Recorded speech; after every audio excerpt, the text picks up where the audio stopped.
he's trying to get things going offensively for this ball club. Well, two things he really has to look at today: patience and manufacturing drives. One thing that Miami hasn't done well with is finishing drives, and if they can finish drives in the red zone, they're going to be more effective. Zach Asak is the quarterback for the Duke Blue Devils. He is a true freshman, and Duke is also missing their top 3 running backs and their top 2 wide receivers. Well, going from Navy to Miami is a huge jump for this young freshman. We'll see how he manufactures drives himself, but more importantly, ball security will be important for this freshman quarterback. Well, Duke won the opening toss, but they have deferred to the second half, and it's Devin Hester, the speedster, back there to get it for the Miami Hurricanes. Hester, of course, has already run back 2 kickoffs in his career, plus 2 punt returns. It's Chris Sprague kicking off. Backing up to get it is Sonoris Moss, and he doesn't go very far. In fact, Moss ripped down at the 15-yard line, and that's where the Hurricane will come out first offensively. So the Hurricanes come in with Kyle Wright, their quarterback. He's a sophomore, and Wright, 65 for 119 on the year. That average is just about 55%, as you see. He's thrown 3 touchdowns, but has also had 3 interceptions. As far as the backs and receivers are concerned for the Hurricanes, Tyrone Moss. He's been under the gun a little bit. He has been blocking well. He is joined by Quatrin Hill, then Sonoris Moss, Ryan Moore, and what they call the best tight end in the country, Greg Olson. The quick toss is to Moss. And he runs out of running room, and they try to stretch things out on the right side. He's stopped after almost no gain. That offensive line has really come under the gun as well for Miami. They have allowed a bunch of sacks this year. Big left side, and Eric Winston and Tyler McMeans. Anthony Walschlager is the center. Tony Tella and Rashad Butler, they man the right side. A gain of 1. We'll call it 2nd and 9. Pretty obvious Miami's going to come out and try to establish a run early. That's their footprint on their offensive side. From play action, the pass is intended for Moss, but well overthrown. Let's look at the defensive front 4 for the Blue Devils. Philip Alexander coming back from injury. So too is Brian Salee, Casey Camaro, and Eli Nichols. The linebackers for Duke include Brendan Dewan. They also have Michael Brown in the middle, and Patrick Bailey is at the other linebacker spot. So now facing 3rd and 8. So far this year, Miami just 31% on 3rd down conversions. They need to reach the 27. The pass is dropped by Lance Leggett. That's been another problem for Miami this year. They have really struggled to get things going offensively. Not only drop passes, but protection at the line of scrimmage. Running backs included, tight ends included. Kyle Wright's going to feel a lot of pressure if they don't pick up their pass protection. Nice job by Duke getting 3 and out, and an opportunity to get good field position. Well, you see Brian Monroe into punt. He's averaging under 40 yards per kick, and Chris Davis is back at his own 37-yard line. A little pressure coming up from the middle. Probably could have blocked it, but chose not to. Davis, nice move, and he'll gain 5 on the return. He gets it up to the 41-yard line, and Duke will come out offensively for the first time. A 46-yard punt, a 5-yard return. Well, Zach Asak is the quarterback, a true freshman, one of about a dozen we'll see today for Duke. They play more true freshmen than anyone in the ACC. And why is he playing? Look at that completion rate, almost 70%. He's thrown a couple of touchdowns with 3 interceptions. As we mentioned, they're really beat up in the backfield. They're going to their 4th-string running back, and we'll get to that in a moment as we set things out. 4th and 5th stringers are going to play at running back today for Duke. They've talked about their depth at that position. Might have been some movement, not called, as he reset himself, and that is Clifford Harris taking it up through the line for a gain of a couple. Rocky McIntosh makes the stop. So Ronnie Drummer gets the start. He'll be in there along with Clifford Harris. Malcolm Ruff, he is the fullback. Then Ben Patrick, one of the best halfbacks or H-backs, tight ends, whatever you want to call him. Andy Rowland and Marcus Jones fill out the backs and receivers. Well, that's their strength, Dave. You talked about the H-back. You talked about the tight ends. Very proficient in this type of passing game with these guys. 2nd and 7.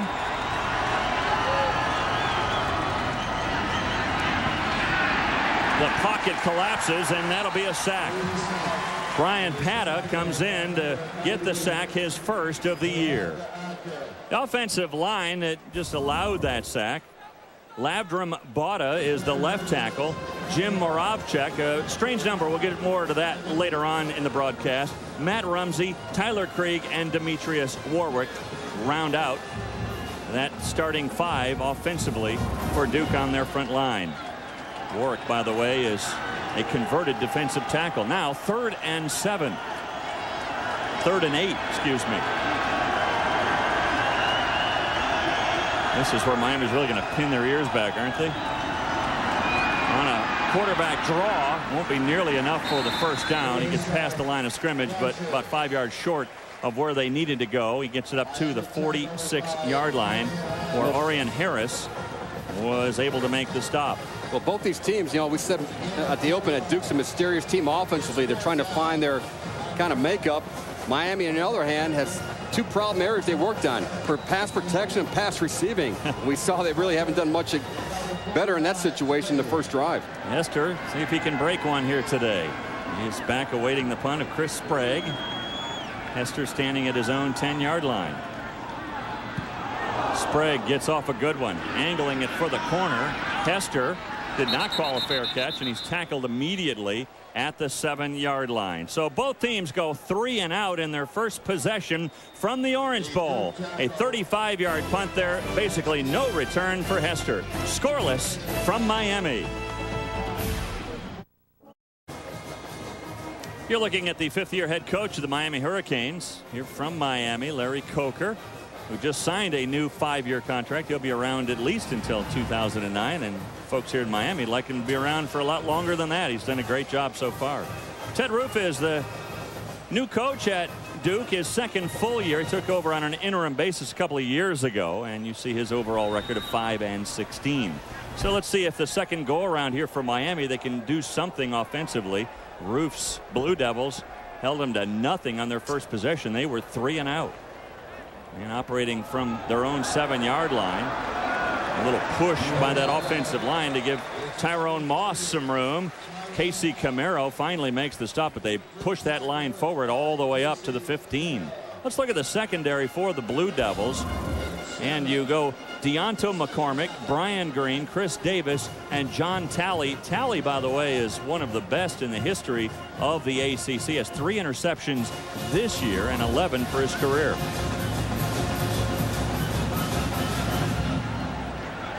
So 2nd and 3. 2nd and 3 from the 15. On the draw play.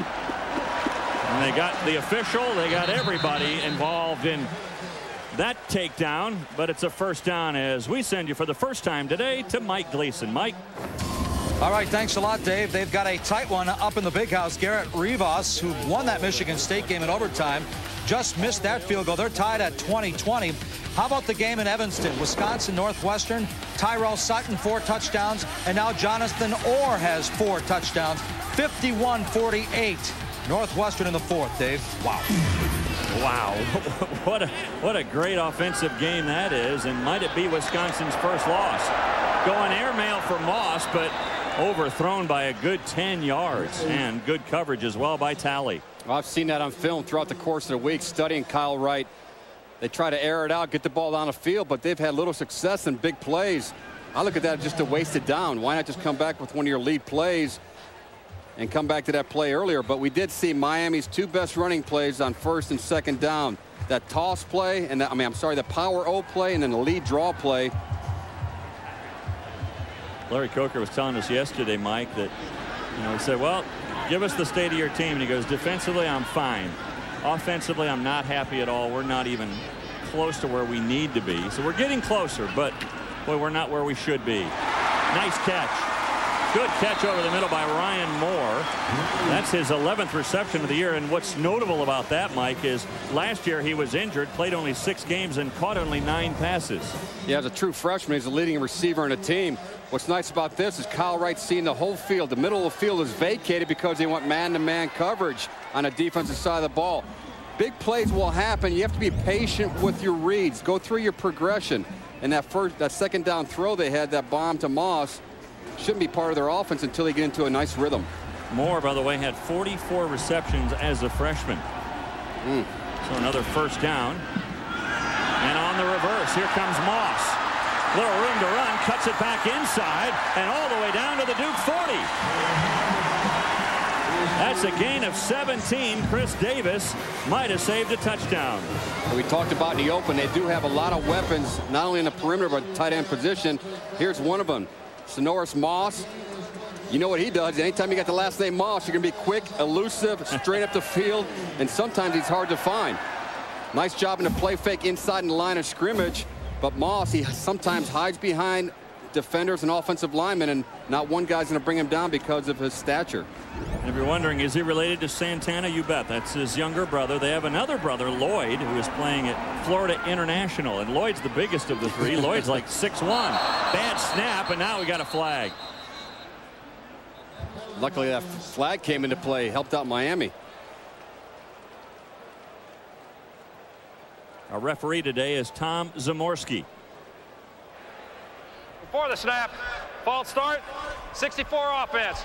5-yard penalty at the previous spot, still first down. You don't like false starts, but that worked out to Miami's advantage. Not only worked out to their advantage, but if you're going to be the 9th-ranked team in the country, these little mental errors that you can't control should not happen to this football club. They have a tremendous tradition here at Miami offensively. And when you try to get into a rhythm, Dave, they saw 2 good plays back-to-back. That third play comes back and, like Coach said, shoots us in the foot. So the early movement by Rashad Butler kind of saved a huge loss for Miami. It brings up 1st and 15 instead of 2nd and 20 or more. Wright was hit as he threw the ball, hit by Brendan Dewan. Coming on the linebacker blitz. Now it's 2nd and 15. Well, let's give credit to the Duke defense. Their staff, they got 2 cool coordinators over there in Duke, and they're going to need them against Miami. But what's nice, they got a nice little balance in the defensive side of the ball. They're keeping Kyle Wright guessing who's coming, but guys are getting beat at the line of scrimmage just on physical presence. You better get your mind right if you're an offensive lineman if you're going to be successful today. So far, Wright just 1 of 5 on the day. Facing a 2nd and 15. Here comes the blitz again. And was that a bad read by the wide receiver, or who made the mistake because the ball was thrown behind Moss? We had a corner fire. What a corner fire is. Anytime the ball's on one of the hashes, a guy's going to come darting from the left side of the screen, a cornerback. They'll drop out in zone, but your receiver out there, Ryan Moore, didn't have his head on a swivel. You got to see things in your mind's eye. You got to see things before they happen. We're in the boundary. Potential corner blitz. If the corner blitz comes, I got to do a sight adjustment or a quick hot throw. Kyle Wright did the exact thing, but he needs to be on the same page with the receiver. 2 blitzes in a row for Duke. Do they come again on 3rd and 15? This time they don't come. Lots of time for Wright, and he's got his man. And it's a first down. The catch made by Lance Leggett, and he is immediately hit by John Talley, but they'll move the chains. Well, there's a 2nd completion of the day for Kyle Wright. They do a nice little dash out to your right-hand side. They move the line of scrimmage with them to increase his view. And Leggett did a nice job pressing down the field against a defensive back, coming back 15-yard down marker to get the first down. They're not going to have a lot of success today, Dave, on 3rd and 15. No. 20-yard pass play there to save the day. So a new set of downs at the 31. Not much room there at all for Moss. Justin Kitchen got into the backfield. Moss fell forward for a yard or 2, and that's it. Well, Tyrone Moss, he went on the fullback diet in the offseason. You know what the fullback diet is? No, I do not. Larry Coker said, if you don't lose some weight, you're going to be playing fullback. So he lost 16 pounds. Well, that'll keep you there dotting the I or being a single back set in the offense. Those 3-point stances, it's hard to see over your helmet. 2nd and 9. Quick drop, quick hit in the flat down to the 20-yard line. Fighting for some extra yards there is Ryan Moore. I like that play call right there by Dan Werner, the offensive coordinator at Miami. You know, a team that has that much skill on the outside that's like taking candy from a baby sometimes, unless the baby has a pretty good hold in its mouth. But take those little nuggets. They're 5-yard completions. It increases your confidence level and gives you a chance of succeeding. Is that an early reaction to all the blitzes from Duke? Exactly. Exactly. It's a good way to counter it. Good point, Dave. When they bring blitzes, those quick little hitches are going to help your offense. So now 3rd and manageable, 3rd and 4. And again, there's Leggett. And it looked like he was going to slip down shy of the first down marker, able to lean his 6'3" body across the chain. Michael Brown got him, but not before he reaches the 15 and another new set of downs. You know, every week they do a 7-on-7 drill where there's 7 offensive players against 7 defensive players, and that's nothing more than what Miami's doing right now. Kyle Wright's getting into a nice rhythm where he's throwing and catching. He's standing confident in the pocket. And Leggett, who's come on as of late, is a big target for Kyle Wright. Remember, this drive started way back at the 7-yard line. Red zone has been a problem, though, for the Hurricanes this year. Here comes Moss trying to bust it outside. Lost the ball. And it looks like Tyler McMeans fell on it for Miami, and he did. Again, taking care of business, finishing off drives. They worked hard into this throughout the course of the week. Miami has to take care of the football. I don't care where they are in the field. Against an opponent like Duke, you can't give many opportunities. Luckily, McMeans was there, or else Duke would have the ball going first down the other way. You got to squeeze that thing to your rib cage when you're a young ball carrier, especially when you get in traffic. Well, because of the fumble, they actually gained 4 on the play. 2nd and 6. Go for the corner of the end zone. It's up for grabs, and John Talley did a good job staring up into that sun to knock it away from Sonoris Moss. I don't know why you're throwing the ball to Sonoris Moss, who's only 5'8", you know, down in that area. I mean, Leggett's a 6'3" target. You got Ryan Moore, 6'3" target. Got Greg Olson, a tight end, at 6'5". But you got John Talley, who's one of the premier corners in the country, at least from ball skill standpoint. He's got 11 career interceptions. And he's up there as high as the highest to try to get it. But nice job by Moss. I give him credit to come back and be a defender and not letting the guy take the ball away from you offensively. John Talley, we mentioned 3 picks already this year. Almost had another, if not for what you would call a defensive play by Moss.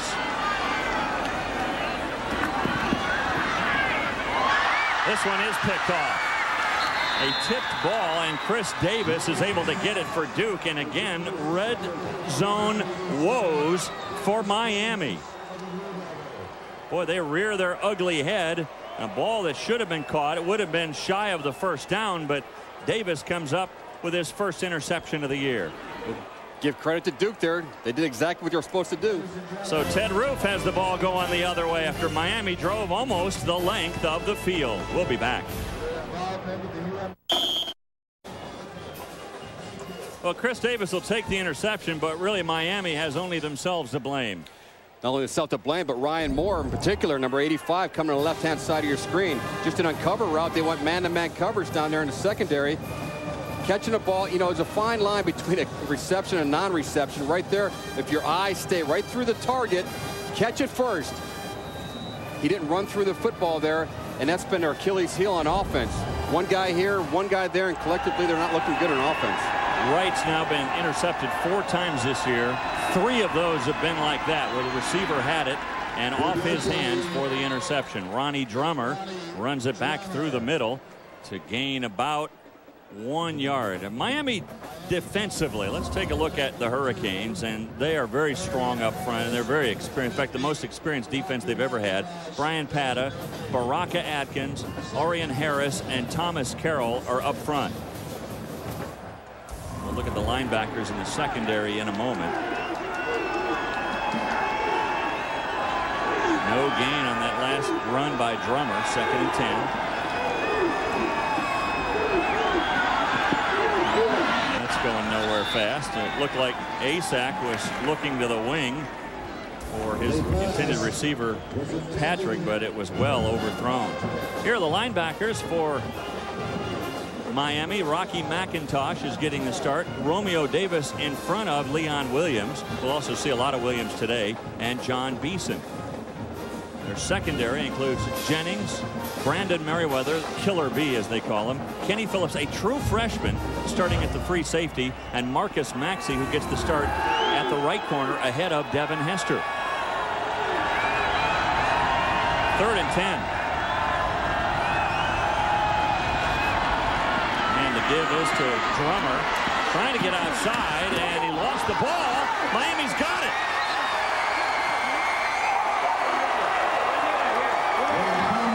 Eric Manker.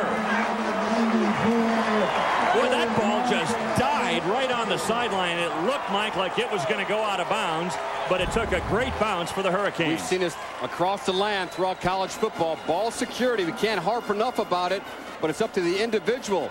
It just slips right out there. He's looking up the field, and he loses sight of the fact you got to tuck it in traffic. We saw it on the other side of the ball with Moss, who fumbled one earlier, luckily to recover. But when he switches the ball from his right hand to his left hand, right there, he doesn't secure it. Good shot on the camera angle there. The ball was never secured when you transfer the ball. Why even transfer? But running backs are taught to go from your right hand to your left hand, especially when you're going inside out. I was going to ask you, should you even bother transferring there? I mean, absolutely. That created more of a problem than really what he was trying to accomplish. Moss, nice cutback. Moss into the end zone, touchdown. What a run for Tyrone Moss.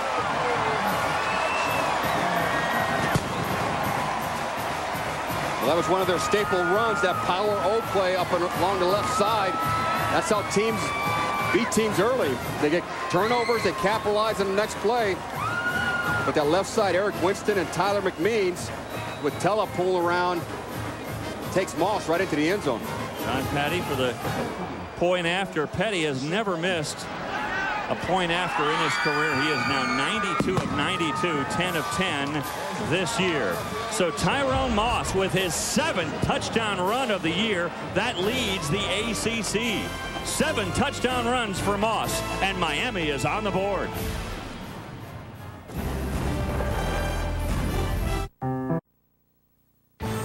ESPNU College Football, brought to you by NBA Live 2006. Their moves, your control, in stores now. With Mike Tomczak, I'm Dave Armstrong. Glad to have you with us at the Orange Bowl. That's a creepy little critter underneath. Was that you? The scuba surface diving? of the ocean? No, sir. I thought you came down here early and started scuba diving. Or it must have been our director. Not me. That was our director, Dennis Lanius. Out there getting those great shots under the water, and getting a great shot at the end zone was Tyrone Moss as he scores his 7th touchdown of the year. Very efficient drive, huh? Oh, yeah, one play. 6 seconds? 6 seconds to go from the 7. Everyone asks you, how long does a play take? 6 seconds. There you go. Monroe, high kick taken by Ronnie Drummer. Drummer, boy, hit hard right at the 15-yard line and driven back a few yards.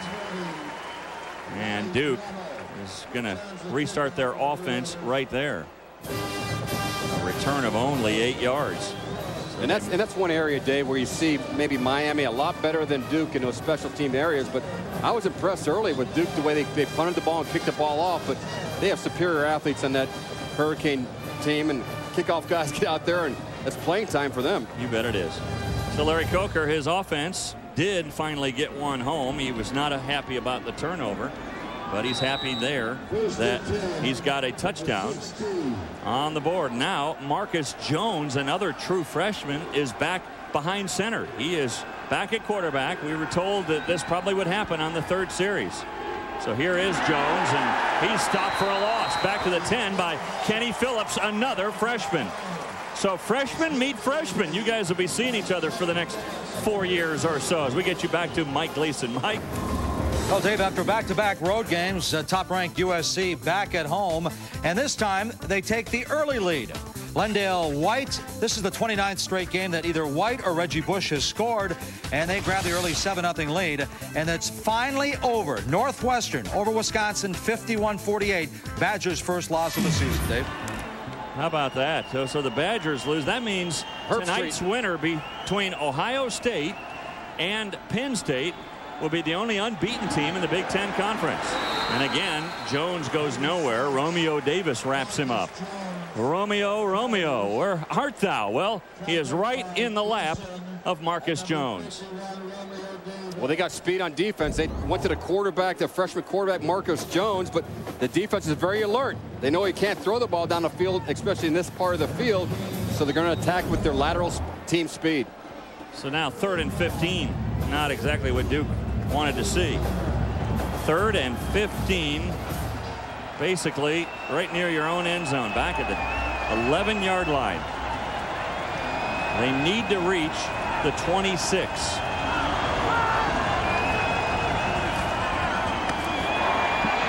Jones to throw.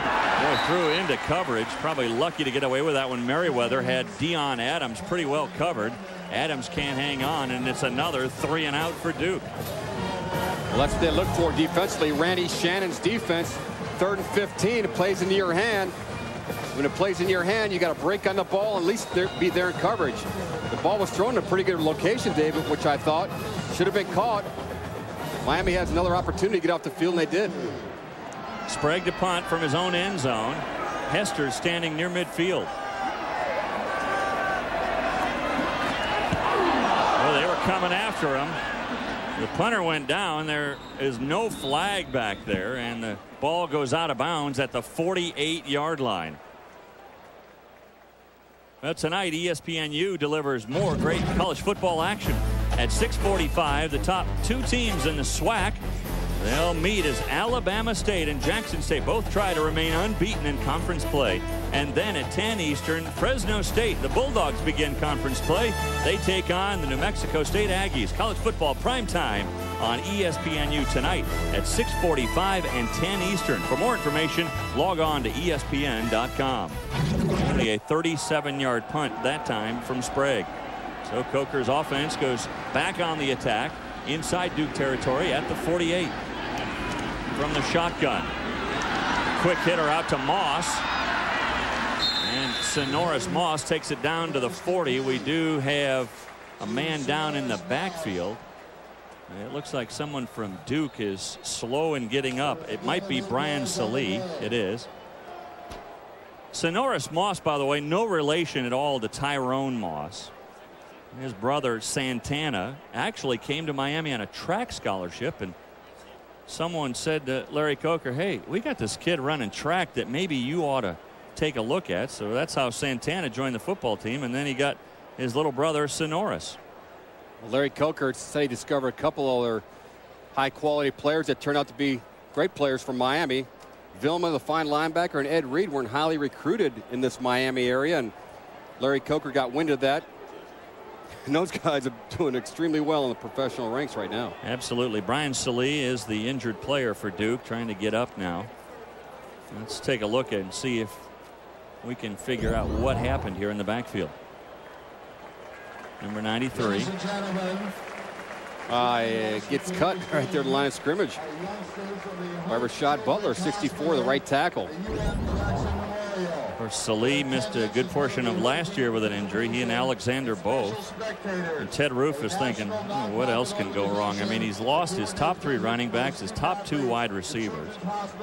And he's thinking, all right, I know that they said this head coaching stuff was going to be tough, but nobody told me it was going to be this tough. Well, it's real. It's what it is. And guys do get hurt. Injuries are part of the game, and coaches had to deal with that. Yep. But he just doesn't have the depth to replace those and guys. He hasn't like made any team. excuses either. No, he hasn't. You know, He's just a stand-up guy. Injuries are part of the game, and we have to deal with it. 2nd and a short 2.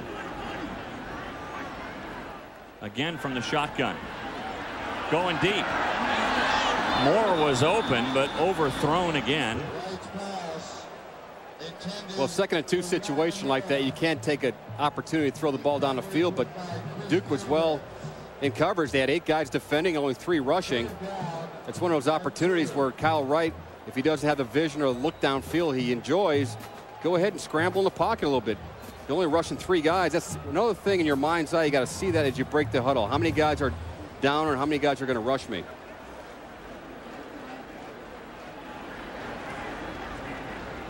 Third and a short 2.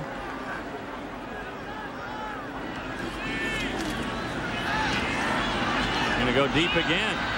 Looking for his tight end, and it was almost picked off by Deonto McCormick. Kind of a strange call on 3rd and 2, and especially throwing it into coverage to your tight end. Well, there's 2 thought processes there. Are they expecting something very short, or you can surprise them and go down the field vertically when you have a superior tight end like Olsen? But number 10 Deonto McCormick just plays the quarterback's eyes. When your receiver runs a 5-yard look and the quarterback's not even over there, go ahead and flow. And that's the experience he has. He's a junior. He's from Adele, Georgia. Nice job by McCormick on that play. So Monroe will try to kill the ball inside the 10-yard line if he can. Booms it up there. It's hanging at the 5 and takes a backward bounce. And Miami is going to hit it down at the 11-yard line. So all in all, a decent punt for Brian Monroe. Won't look good as far as his average is concerned, but Coker is concerned. And when I looked at that last pass to Greg Olsen, just looking at it from that one replay, I'm not a quarterback. You are. It didn't look to me like Olsen. It didn't look to me like Olsen. No, that he was even open. I mean, why even throw that pass? He had a man right on him. It seems to me that, and it's easy to do from up here, but maybe he could check off to something else.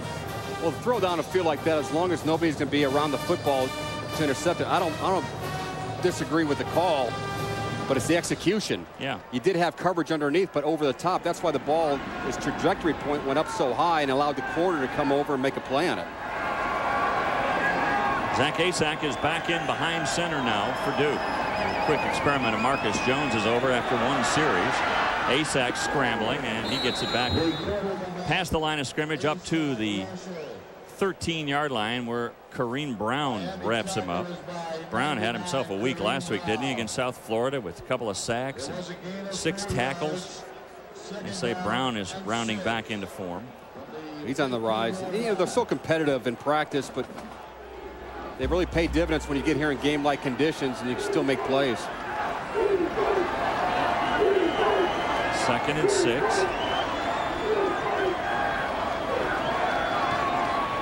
Asak just tucks it and runs again. And close to a first down. Not quite there. He gets it up to the 20-yard line. He'll be about a yard shy. Romeo Davis stopped him there. Duke does not have a first down yet today. Yeah, I was getting ready to say that. They haven't manufactured much offensively, other than a couple experiments and getting Zach Asak used to the game conditions. But, you know, that's no different play right there. You do in the backyard. It's just that little toss to the quarterback, and he takes off along the right side.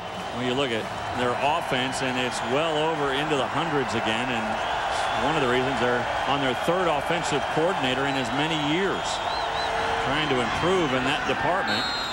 And a short gain here for Harris. Will it be long enough? It looks like he got past the first down marker and did. So Harris dives across and gets the first down for the Duke Blue Devils. Well, it gives Bill O'Brien, the offensive coordinator for Duke, an opportunity to get into his play calling.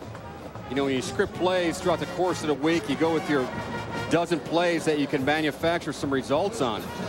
Now we can get into the swing of things and try to get those tight ends involved. That Ben Patrick, number 8, who's a versatile tight end, H-back.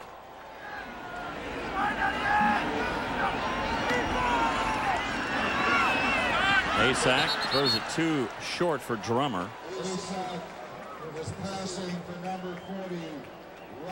As far as their offense today, that's it. 18 yards, and probably for Duke, reminding them a little bit of that game they had against Virginia Tech when they got only 35 yards of total offense, and only on one occasion did they even get it across the 50-yard line.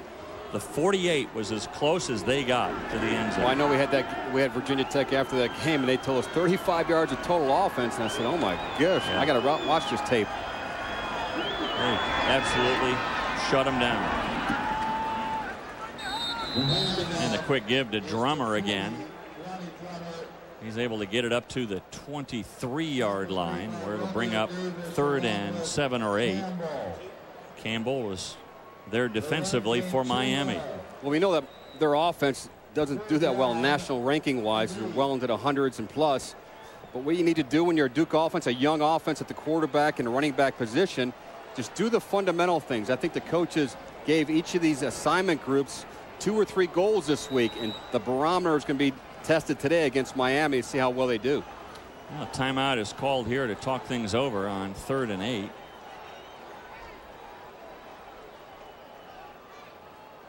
At first, the whole Duke team was going over to the sideline. Now they're coming back out.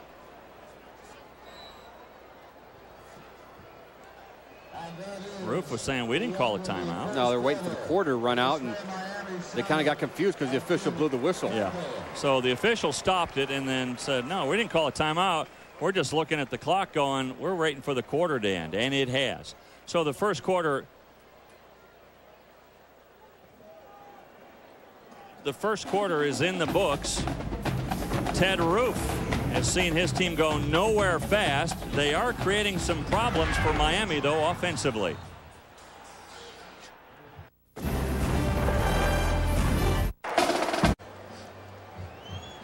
So Miami leads as we start quarter number 2, 7-0. Each team with 1 turnover in the game. A very costly one for Duke as they coughed it up on the 7.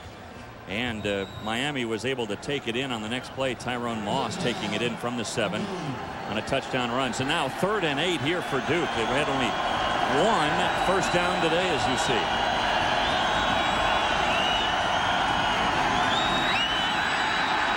Asack will be sacked. The pressure came from Javon Natton as we get you to Mike Gleason. Mike. Well, Dave, remember Texas Tech hung 70 on Nebraska last year. This time in Lincoln, but this time Texas Tech scores again first. Cody Hodges swings it out to Henderson. Nice piece of running right there by Henderson to find the end zone. And it's 7-0. Georgia marches down to Knoxville. They've been struggling in the red zone. Not this time. Brandon Sutherland, 7-0 Dogs.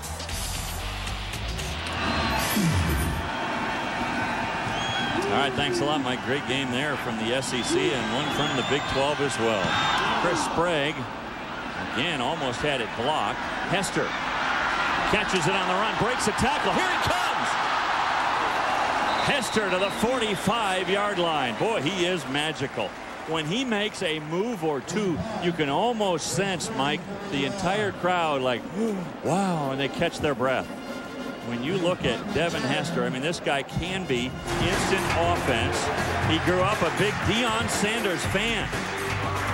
And then on a Thursday night, he broke a big one. And on that game, everybody was saying, oh, he's a huge Deion Sanders fan. And Deion called him. So they redubbed him from prime time to any time. And now he's part-time because he doesn't play a lot. He plays right. half the snaps on defense, and he's a special team performer. He's fighting to get on the field. 43-yard punt, a 15-yard return there for Hester. Hasn't broken a big one yet this year. Is that caught? Moore deflected it and then picked it up. Great recovery by Moore. That kind of makes amends for his earlier drop. Well, they're going to move Kyle Wright out of the pocket just in a quick sprint to the right side. Ryan Moore does a nice job pushing the defender, but the coverage was there. The ball was thrown high. Nice concentration by Ryan Moore, who let one slip away earlier down in the red zone.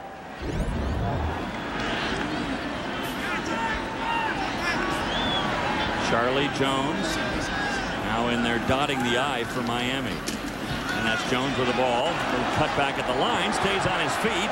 Across the 25 down to the 23-yard line. Well, when you look at Hester and his production from a year ago, and probably a lot of it, Mike, is other teams are really keen on him, kicking the ball away from him, making it very difficult on Devin Hester. Well, you gotta take their weapons away, and sometimes you go ahead and either punt it out of bounds or go to the next play. So when you look at the difference in production from one year to the next, I think you experience that at almost all levels, don't you? I mean, once you get a bullseye painted on your back, pretty easy for other teams to focus on you. How about Charlie Jones? Boy, some hard running by the sophomore out of Homestead, Florida. Philip Alexander was able to save a touchdown, but not before Jones gets it inside the 10 all the way down to the 8. A 15-yard run. Well, Art Kehoe, the offensive line coach for Miami, has these guys coming off the ball. Their pad level is good. They're just running a basic zone play.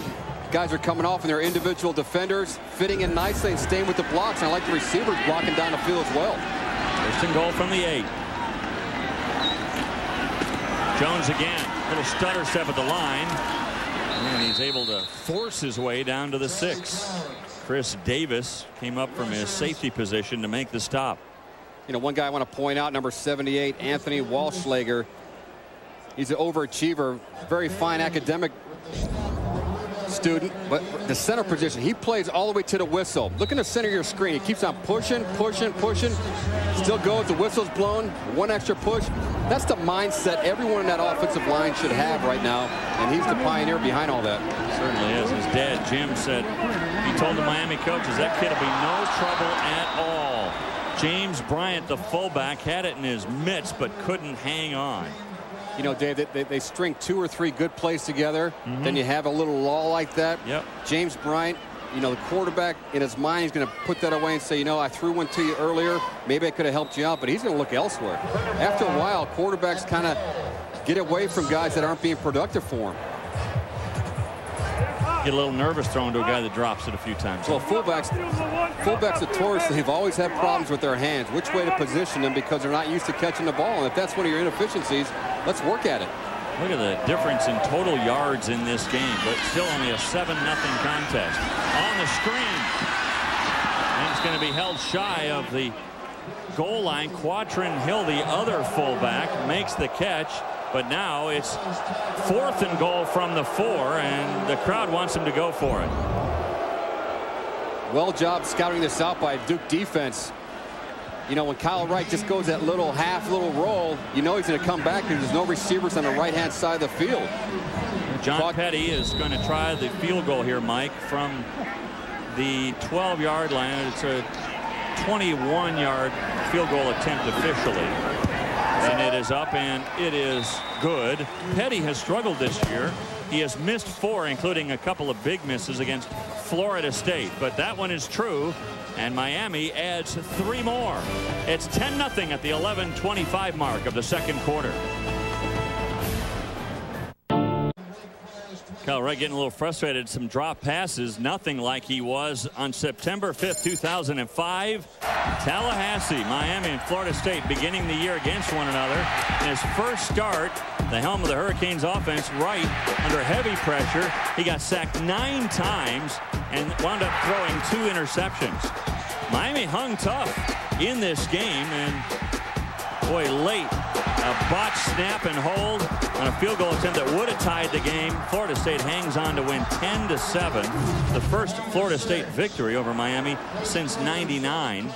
And you look at what Kyle Wright has done as far as, you know, losing that first game. He's in good company. Guys like Vinny Testaverde and Bernie Kosar also lost their first game.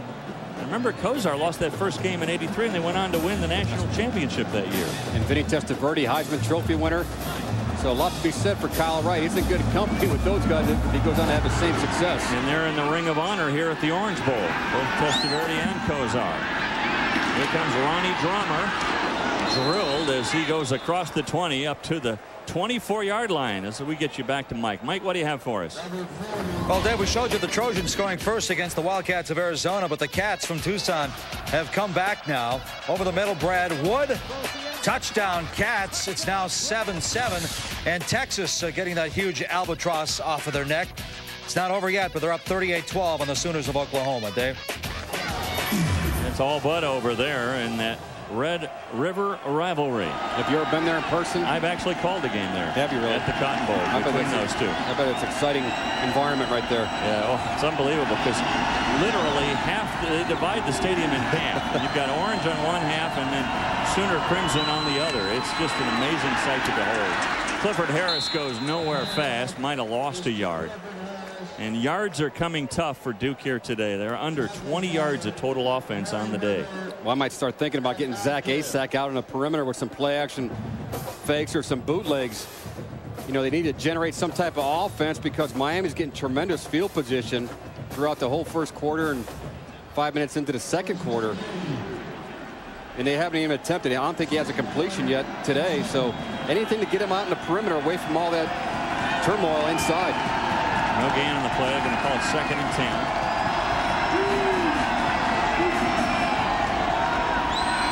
Asak looks one way, throws the other, and incomplete.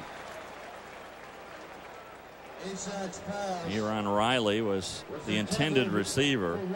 I got a feeling there that Asak might have heard some footsteps in that area. Well, that was a design screen. You look to the right, little pump, throwback, quick screen left, but Kelly Jennings, the fine 5th-year corner for Miami, number 22, He's up for this Dratty Trophy, which is the academic Heisman. The Dratty Trophy? You would think it's called the Einstein Trophy or something. 3rd and 10. Asak is going to roll right. And I don't know. It's going to be close to the first down marker. He needed to get just past the 34, and I don't think he made it. Well, it tells you how much confidence they have in their passing game. They haven't completed a pass yet. You go to the quarterback, sweep left. It's like student body left. Does a nice job setting up inside outside. But eventually that pursuit's going to catch up. Willie Williams, to find redshirt freshman, was there at the end to hold him back from that first down. So it's 3 and out again for Ted Roof and company. Going for it here in 4th down. How about that? Well, it's not 3 and out. 4th and less than 1. Let's see if they move the pile enough.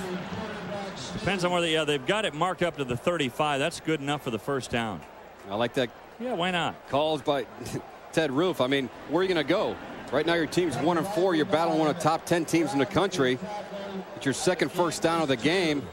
I like that effort, but I do too. I wish I could go out there and exhibit how to do a quarterback sneak. Take a step away from center, allow the surge to take place, then tuck in. A lot of these guys just draw in the back of their offensive center, and if he gets stuffed, you get stuffed. It's pretty fundamental. I know he's been taught a little bit differently, but when you're in the heat of the battle, Dave, your first, second start, you'll do whatever it takes. So they move the chains for only the second time for Duke. Oh, boy. A snap right when the guy in motion was coming across center, and lucky to get it back, Duke. Well, you know, it's interesting. I was talking to Bill O'Brien before the game, and he said our biggest challenge is getting Zach Asak to make the right calls in the huddle. I mean, Zach, after that. After the play, dead ball foul, 99 defense. 15 yards from the end of the run, automatic first down. And there's Bill O'Brien right there, the offensive coordinator. I mean, he was worried about the quarterback getting the right call in the huddle with the right personnel. And a lot of this offensive calls are verbiage. You know, two hum, hip fly, short 470, Z comeback, X cross. I mean, I could rehearse it time and time again, but for a young quarterback to go through the motions and then tag it at the end. Come on, guys, we need to play. We need to. He doesn't have time to get into the mental gymnastics when you're in the heat of the battle. The penalty was called against Kareem Brown, by the way. Andy Rowland was the tight end in motion. And it turns out to be the biggest offensive play of the game for Duke, that 15-yard penalty. Up to midfield. Here they come on the reverse. And well defended. Deion Adams gets a couple, but Kenny Phillips was right there. And our man right there, as always, every Saturday is Mike Gleason. Mike. Thank you very much. And Steve Israel, the former NFL DB, steps in. What's going on with Arizona? Great interception by Will Rondo. Then he returns it, getting great yardage. USC off to another slow start. 7-7 in the Coliseum. Are they thinking too much about Notre Dame? We'll talk about that. It's interesting. I mean, they have been off to a slow start every week. And they scored the first touchdown of that game, but now they turn it over again. It's like it takes USC a while to get a wake-up call. Leon Williams, trying to live up to his big potential, came in as a top recruit, number 44 for Miami. Williams, #1 prospect. Everybody just assumed that he'd just come in, even as a freshman. They love his size, his body, what he can do, but he really hasn't lived up to that billing yet. Now, defensively, overall, this Hurricane defense certainly has. They are in the top 15 in virtually every category and in the top 2 or 3 in many defensive categories. Baraka Atkins able to stop. I'd like to see these guys go for it again on 4th down. They're sending the punt team in. You go for it on 4th and 1 in the negative territory, 30-yard line. You get across midfield. I guess they're playing a field position game. I'm going to disagree with you here. It's 4th and too long. What do you got to lose, Coach Dave? Well, you do have Marcus Jones back. He's not their punter. They're pointing, though. Miami's recognizing it. Yeah, they're seeing that it's Jones and not their normal punter, Chris Sprague. They probably have an audible in the punt team to call us off if they go ahead and decoy it. It's going to be a run. I spoke too quick. And Miami, it took so long to get it going that Miami sniffed it out, and Willie Williams was there. I think if they could have gotten the snap quickly, they might have been able to fool everyone. But by the time they got the snap, all the Miami players were pointing back going, hey, that's not the punter. Well, Willie Williams, quick athletic move, but Ted Roof, you know, not only surprised me, but I'm congratulating him in the call. Looks like they went to an audible, the Duke punt team. You know, like you said, Dave, if they go up there and snap it real quick, the element of surprise will get this Miami team. It took him a while to point out, like you talked about, but it was well defended after the fact, after you're on the field for 10 seconds. And Williams just beats his guy right at the line of scrimmage because he's so athletic, but they had an opportunity, just didn't execute. I'll repeat what I said. I don't agree with it. I think I'd have punted it and tried to pin Miami back a little bit.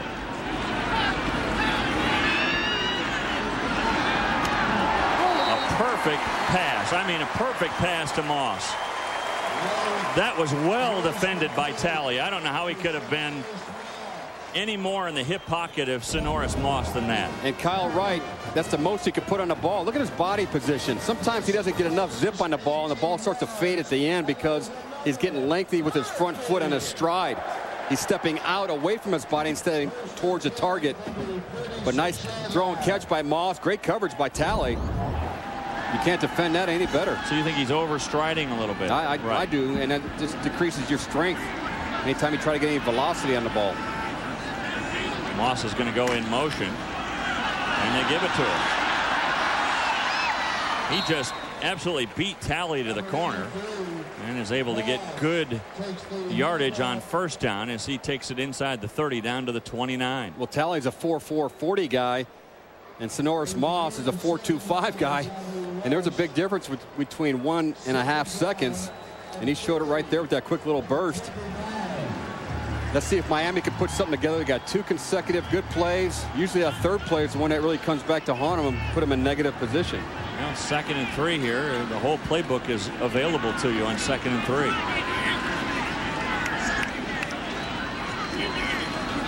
This time it's Zellner in motion. He stops. Quick drop. They're going for it all. There's Leggett. Touchdown! What a catch! Wow. Kyle Wright did the exact thing that I saw up here. There was safety right in the middle of the field. They had no help over top. He went ahead and went to a max protection at the line of scrimmage, meaning 8 guys blocking and only 2 receivers out. One was a decoy, and they let Lance Leggett creep up the left side with his lengthiness and speed. And that's the big play strikeability that Miami does have, and they can put teams away, and they need to do that on a more consistent basis. Point after is right down the heart.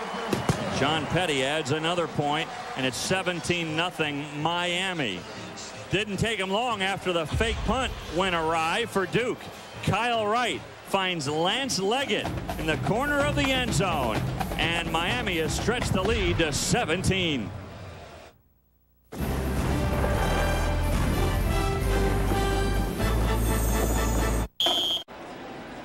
Lance Leggett, who's had a serious case of the dropsies all season long, didn't drop that one. A touchdown for Leggett. And Kyle Wright with his 4th touchdown strike of the year. So back deep to get it for Duke. It'll be Chris Davis. And kicking off will be Brian Monroe. We'll give you a couple of looks at that touchdown here in a second. Left-footed boot of Monroe. This takes Harris to the corner of the end zone. It goes through the end zone, and Duke will start on the 20. Let's look at that touchdown again. Well, I gave credit earlier to Kyle Wright for the nice job at the line of scrimmage, audible until max protecting, 3-step drop. Leggett just beat his man off the line of scrimmage. Like I said, the safety never got out of there, and that's the type of throw you see Kyle Wright's going to get better at. Nice trajectory. It's not real up real high where the safety can make a play on it. And it's that quick strikeability.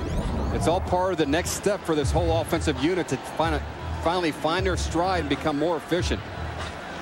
I'm sure it makes Dan Warner a lot happier seeing that offense finish drive off. How do you feel about that fake punt now? Well, I'll tell you about it after the game. 6:37 to go, 2nd quarter. He's looking deep. And he just throws the ball away. Pass intended for Marcus Jones, but he was well covered.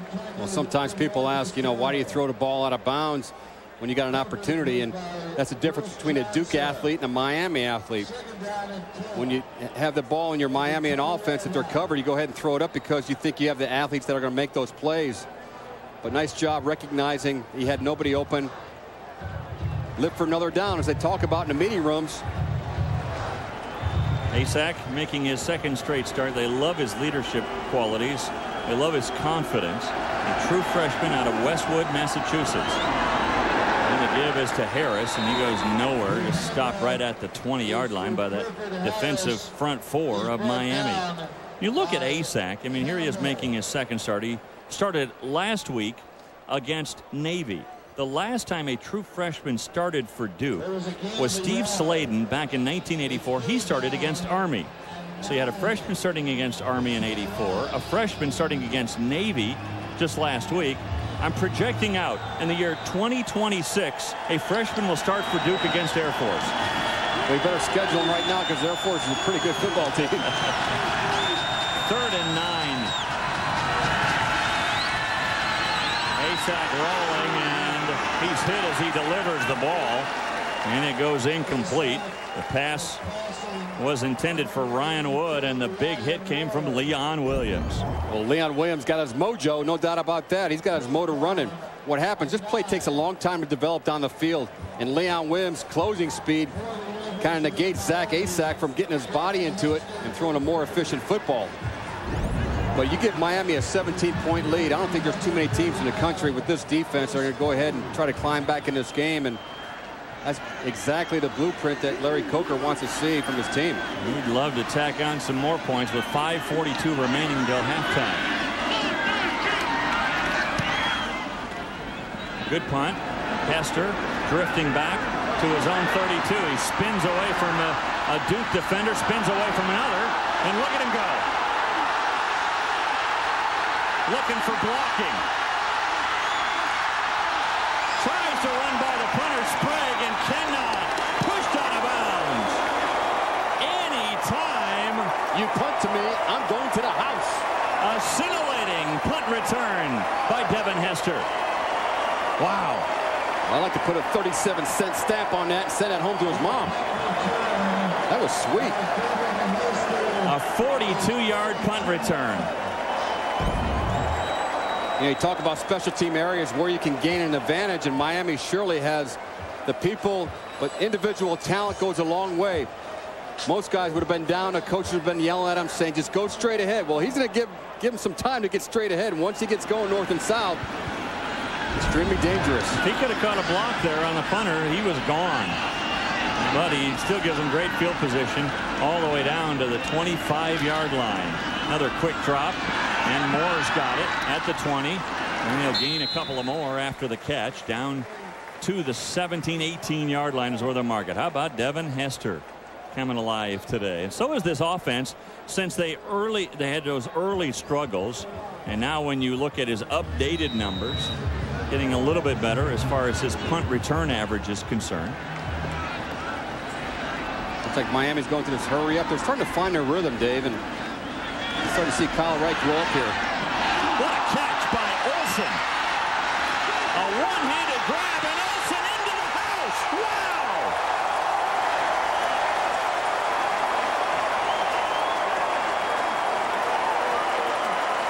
Now I see why Coker calls him the best tight end in the country. Talk about yards after catch. He could have been taken down there at the 5 or 7-yard line, but Greg Olsen, the transfer from Notre Dame, the sophomore out of Wayne, New Jersey, he's getting some pats in the head. I mean, he did it all there. His brute force as a tight end, but his finesse in being able to catch the ball one-handed and then going on into the end zone. The point after is good, and Hester electrifies the crowd, and so too does Greg Olsen. The playmakers are starting to make plays for the Miami Hurricanes. And Greg Olsen scores his first touchdown of the year on a great grab and a great run after the catch.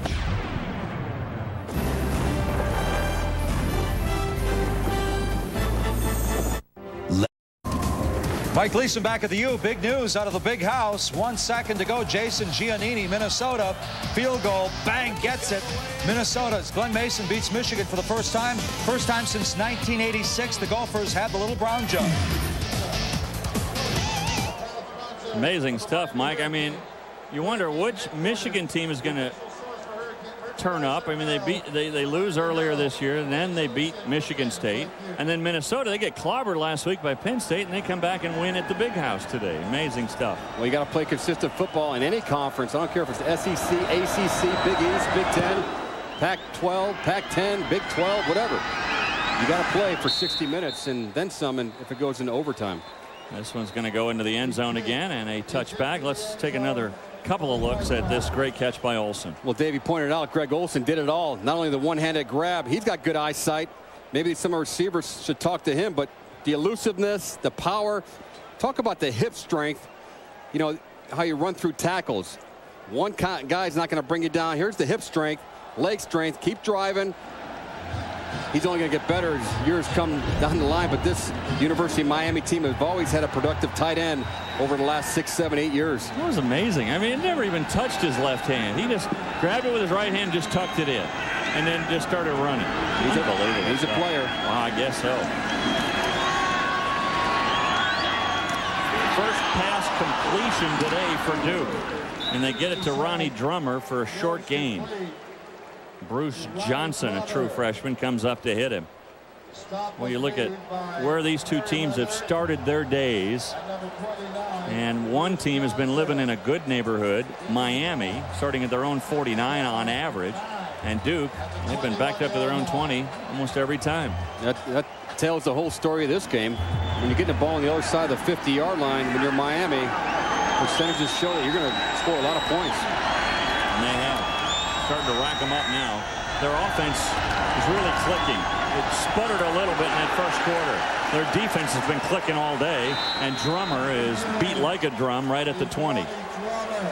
We talk about a complementary team.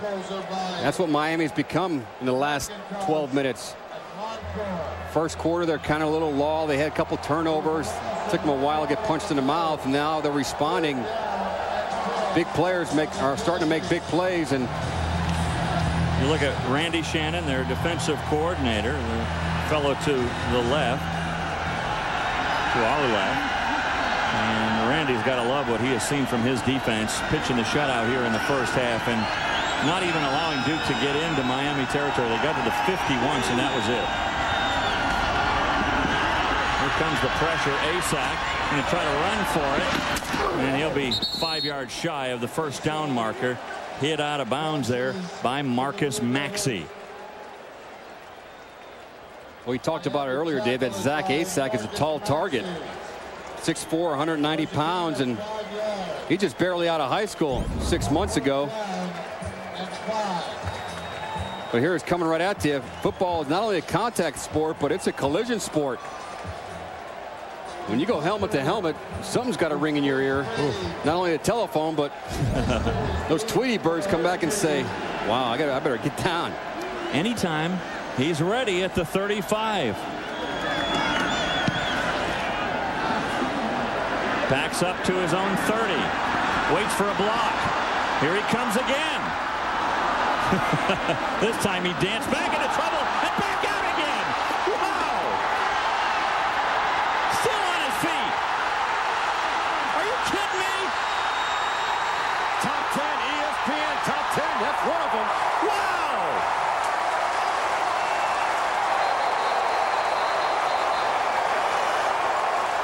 Anytime, anywhere, any place, he can go the distance. And there's no flag. Oh, there is a flag. There is a flag. It's not a top 10. Let's take that back. I can't believe what we just witnessed, folks. Number 16, 15 or 10 yards to the spot of foul. First down. They're going to bring it back.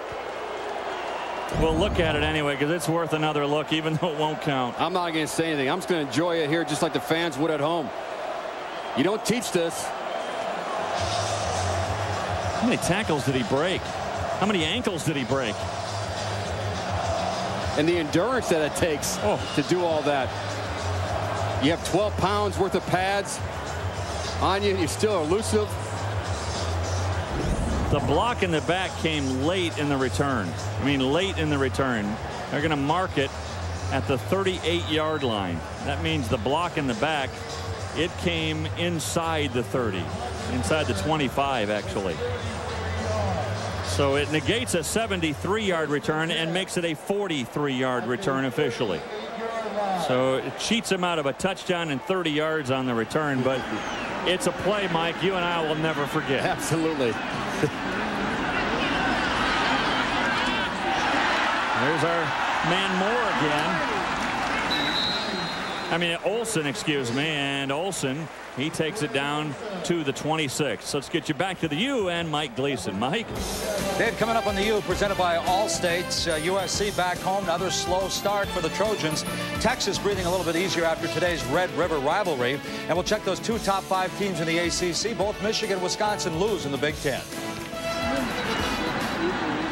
All right, very good, Mike. And I'll also be very interested to get a comment from the coach at halftime as Moss has a touchdown. Sonoris Moss from Kyle Wright. And Miami is saying, yeah, this is more like it.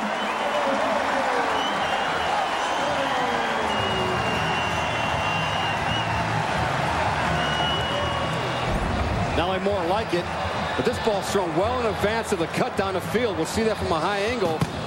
But Sonoris Moss stems to the inside, comes back out. And Kyle Wright is just dialing in right now. This whole team is electrified ever since Hester's taken over some punt returns to get everyone juiced up. Somehow the point after is good. It was a weird hold from Brian Monroe and a spotty start for John Petty, but he's able to keep his streak alive. And let's take another look at the touchdown pass from Wright to Moss, 27 yards. Well, Kyle Wright's going to throw this ball well in advance. He picks out a spot. He knows where the receiver's going to go. The front pylon is your landmark usually. And Moss does a nice job just beating coverage down the field. We've seen Moss in the end zone a number of times in a green uniform, haven't we? We've seen 1, 2, 3 play drives as well. Very quick strikes from this Hurricanes offense here today, and it's 31-0. Larry Coker was telling us yesterday during our meeting that he learned a lot from John Cooper, who was a coach at Tulsa, and Coker was one of his assistants there, and he was talking about how Coop really helped him out when he was very much in the cusp of his coaching career. So I'd be very interested to hear John Cooper's comments at the U at halftime in the studio as to what he thinks of the job that Larry Coker has done here at Miami. Well, it's a fraternity of friends or fraternity of coaches. They watch each other's back, and whoever helps you out getting into your profession, you're going to reward him with compliments, but also as you move on forward in your coaching career, never forget where you come from. So this offense, which in that first quarter, we were sitting there talking about a fumble, an interception, that one interception play, and they were struggling in the red zone. Well, boy, as you mentioned, Hester got the crowd going, and then the rest of the offense really got going as well. Forget about this kick. That's going through the end zone. Man, Monroe really got his leg into that one. Hey, tonight ESPNU delivering more great college football action. 6:45. We'll kick things off. 2 teams in the SWAC East will meet as Alabama State and Jackson State both try to remain unbeaten in conference play. Then at 10, it's Fresno State, the Bulldogs, beginning conference play against the New Mexico State Aggies. College football prime time on ESPNU tonight at 6:45 and 10 Eastern. For more information, log on to ESPN.com. Now the roof has collapsed on Ted and the Duke Blue Devils.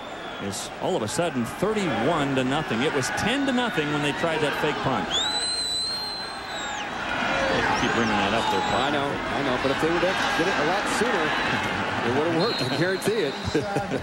Corinne Brown stops any progress there and gives the motion. They're not going anywhere today. And Zach Asak is really. Well, if you're a freshman starting your second game, you had spot in Miami, 31 points. What's your mindset?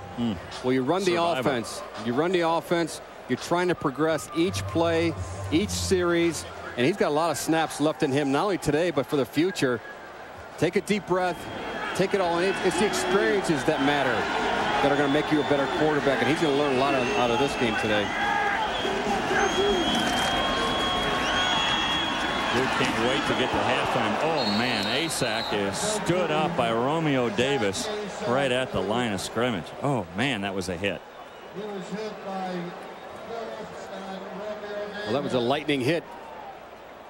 And there's a man that needs an IV or two. I don't know. Devin Hester leaving. Oh, he's a little exhausted. Because nobody touched him. I mean, nobody's touched him. He's out. He went 73 yards on that play, but probably ran 120. Absolutely. He was dancing all around and coming off of tackles, and there were at least 2 times, maybe 3 during that run that I thought, Mike, well, it's over. You know, he's down. I'm sure some of the Duke defenders going down the field, the punt team, kind of stalled in their steps. Asak got rid of it just in time. Phillips was coming around the back end. So with 40 seconds remaining, Duke's going to have to punt it away. Does Miami have another score in them before halftime? We're at the Orange Bowl. And a good crowd on hand under sunny skies and temperatures nearing 90 today. With Mike Tomczak, I'm Dave Armstrong, getting you close to halftime, where we'll send you back to the U. Our great crew there will get you caught up on all the other games going on around the country. Well, they could spend a whole halftime at the U going over these highlights from the second quarter. With the comparisons, 1 first down, 1 completion for Duke, and everything else has been Miami, Miami, Miami. Anytime is in the locker room, and it goes out of bounds as Ryan Moore makes the catch, but goes out of bounds with the ball at the 34-yard line. A 46-yard punt, a good one from Chris Sprague. You know, David, again, yesterday we're talking to Dan Werner about his offense. You know, how close are you with these opportunities that have been missed? You know, you're not finishing drives. Can you pinpoint what it is? And he mentioned to us point blank that we're close. Yeah, right. We're very close. First thing he said is we're very close. Well, they weren't close really in the first quarter, to be honest with you. But the thing is, they're more than close in the second quarter. They chart their drives. After every drive, whether it's successful or unsuccessful, they'll find out why the drive was stopped. Was it self-inflicted or the defense just beat us? And right now they're going to that hurry-up offense they featured the last 3 times out there. We're looking for more. Moss. Again, Duke not doing a good job of tackling, and Moss goes down to the 44. When you vacate the middle of the field, it gives Kyle Wright an opportunity to see very clearly when Moss is coming into the picture.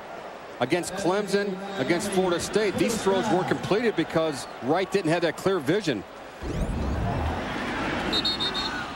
Now we got a whistle, and they'll stop the play.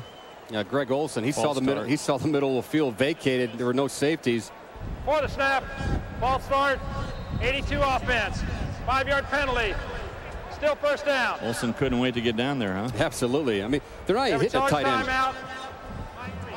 They're not even hitting a tight end to slow him down at the line of scrimmage. And if you don't hit him, he's the first guy that gets vertically down the field. If you don't hit your wideouts off the line of scrimmage, they're going to put pressure on the safeties. And, you know, the growth of this offense, where they were at the first game of the year to where they are now, and we don't like to compare opponents and everything, but just if you just look at your team, you know, how are you progressing as a team? Defensively, Miami's pretty sound. Offensively, they have great strikeability. We saw at least 3 plays that took 2 plays, 1 play, 3 plays.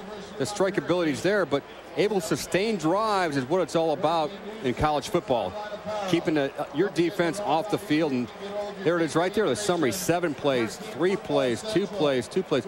There's probably not another team in the country today that's having this production on offense. Pretty good. And then they had one other one-play drive. Remember when they got the fumble at the 7, and immediately Moss took it in for a touchdown. And I'm sure Larry Coker, the first quarter, he was simulating what he's going to say at halftime to wake these guys up, but they woke himself up in number 4. He kept on going back to it. Devin Hester from Rivera Beach, Florida. He's only a junior. Well, it was Hester, but then it was also, let's give Wright credit.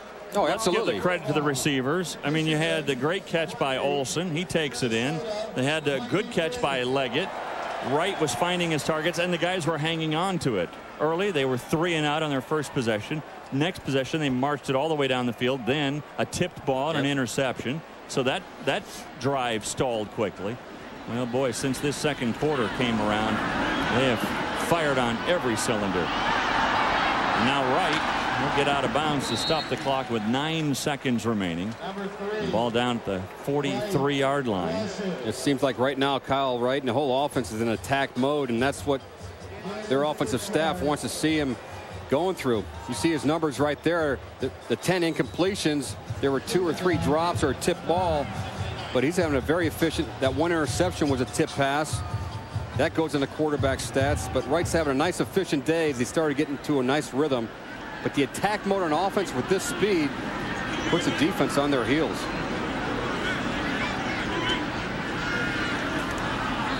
Movement again. Looked like this time there was some movement by Andrew Bain on the left side. Before the snap, false start, 74 offense, 5-yard penalty. It was Still Winston. second down. You know, it's interesting, Dave. You look at Duke, and you can't say fatigue-wise their defense is getting tired. No. Because they really haven't been on the field that much. No, the drives have been so quick. Eric Winston, great story. I mean, this guy absolutely shattered his knee last year and worked extremely hard. The coaches didn't think Winston would even get back in for 2-a-day drills in the fall, but Winston did. And Winston is back in there at left tackle.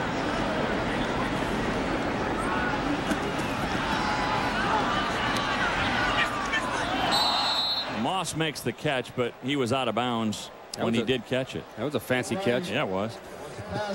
See what happens with your confidence? Yeah. I mean, players get lazy with their eyes, and their hands have a hard time catching up to their eyes. And my experience has been, we had a guy named Willie Galt. There was a fine receiver for the Chicago Bears that was lightning fast, but his hands would never catch up to his speed. And it's sometimes hard to understand, but I even mentioned, you know, I was a young kid at the time. I said, let's get his eyes checked. And throughout my career, there have been receivers that have had to get their eyes checked. One eye's stronger than the other, and consequently, they don't see the ball as clearly as they need to. There are many who think it's a skill you can actually teach and improve. Well, we saw that today on game day, how Texas Tech is doing that. And this pass at the end of the half will be picked off, as Davis has his second interception of the day, but it was the last play of the half, and it really doesn't matter. It was a half that definitely belonged to the Miami Hurricanes as they pour it on. They pour it on in that second quarter and take a 31-0 lead into the half. Now let's join Mike Gleason in our studio for the U. We welcome you back to the Orange Bowl in Miami, where at halftime Miami is clobbering Duke. 31-0 is our halftime score. Early on in the first half, Kyle Wright was really struggling. Well, he's struggling because not everyone was on the same page. When you're not on the same page, you're going to have turnovers, you're going to have miscommunication, but when he finally dialed it in, they just took off, and there's Leggett with his first touchdown, and here comes Greg Olsen across the field with a one-handed snag. Very powerful tight end. And then to top it all off, Sonoris Moss breaking out to the end zone. And that's one thing about this offense. They're very opportunistic, and they can strike fast. Boy, they did strike fast. And look at the difference in yardage in that first half. Only 1 passing yard for Duke in the first half. They were 1 for 8 through the air. And when you add it all up, only 34 yards of total offense by the Blue Devils. Only 3 first downs, and one of those was by way of a penalty. They were just 1 of 10 on third down conversion today. They did make it on a 4th down once. So Larry Coker, who was upset all week long, and I really appreciated what John Cooper had to say at the U at halftime about Coker's abilities and what a great teacher he is, because Coker has been just getting on these guys for the last couple of weeks. We're missing opportunities. He talked about it last week against South Florida. In 15 possessions, they scored 3 touchdowns, 2 field goals. They ran out the clock. But the other 9 possessions, they had 2 fumbles, 2 penalties, a couple of mental mistakes, 2 poor passes, and 1 muff snap. And he said it cost us 24 points. It cost him in the first quarter today, but certainly not in the second. They were as efficient as you can be. The benchmark's been raised, and they're setting the bar every week when they become more efficient on the offensive side of the ball. Monroe bounces it into the end zone where Harris will down it, and Duke will start the second half where they're accustomed to starting at the 20-yard line. Yeah, the field position hasn't been a big asset for Duke today, and they're creating their own fortunes right now. They got to try to at least get a first down, and B, try to get some rhythm where they can get back into their play count. Well, their best rusher was Asak, the quarterback, and as you see, he was 1 for 7. Marcus Jones threw 1 pass, and he was 0 for 1. So 1 for 8 through the air for only 1 yard. That's like, kind of like he's shooting 47 on the front side of your first 18 holes. There's always the next 9. And here's the next 30 minutes for Duke to make a difference. Hey, 47 for a lot of guys is really good. What are you talking about? Asak only gets 1. Well, we talk about missed birdies and missed opportunities, but you know, in the game of football, you have to kind of keep on moving the chains when you're Duke. And I guarantee you, Ted Roof went in there in the locker room at halftime and told these guys, there's 2 areas I want to see us get better at: the line of scrimmage on both sides of the ball, and also finishing, try to make that first down. You know, little victories are going to add up in the big picture when it's all said and done. I'll add a third. They missed a lot of tackles too, and they didn't hang on when they did, like Hester got out of a lot of tackles in that first half. Asak pulled it back in, and then he was sacked behind the line. It'll be another sack for Miami here today, and it looks like it was Eric Manker was one of the guys in there for the Hurricanes. Well, what Duke tried to do there, he tried to go to a quick passing game. When you go to a quick passing game and there's nobody open down the field, the quarterback's taught to either get rid of it or go ahead and tuck up and make some positive yards out of it. But it brings up a 3rd and 12. Well, pass efficiency defense for Miami, they're already tops in the country. They're certainly not going to be hurt by what they've done here today, allowing only 1 passing yard. On a draw play, this is going for not only a first down, but much more. There goes Drummer, and he is going to go all the way. Ronnie Drummer. Number 80, 81 yards. Goes 81 yards. Tremendous effort by the fine sophomore. 3rd and 12 situation. They've run this play 3 or 4 times on 3rd down, but they just blocked it a lot better. They made their adjustments in the locker room at halftime, and when you make adjustments and execute, it's going to give you a spark, and Drummer's the guy that beat that drum all the way to the end zone. He certainly did. So Ronnie Drummer puts Duke on the board with an 81-yard touchdown run. It's his first of the year. And the extra point is good. So Duke answers the bell in the second half as Ronnie Drummer, the 4th string tailback. The 4th string tailback. Let me repeat that. He goes 81 yards for a touchdown, and Duke is on the board. It's 31-7.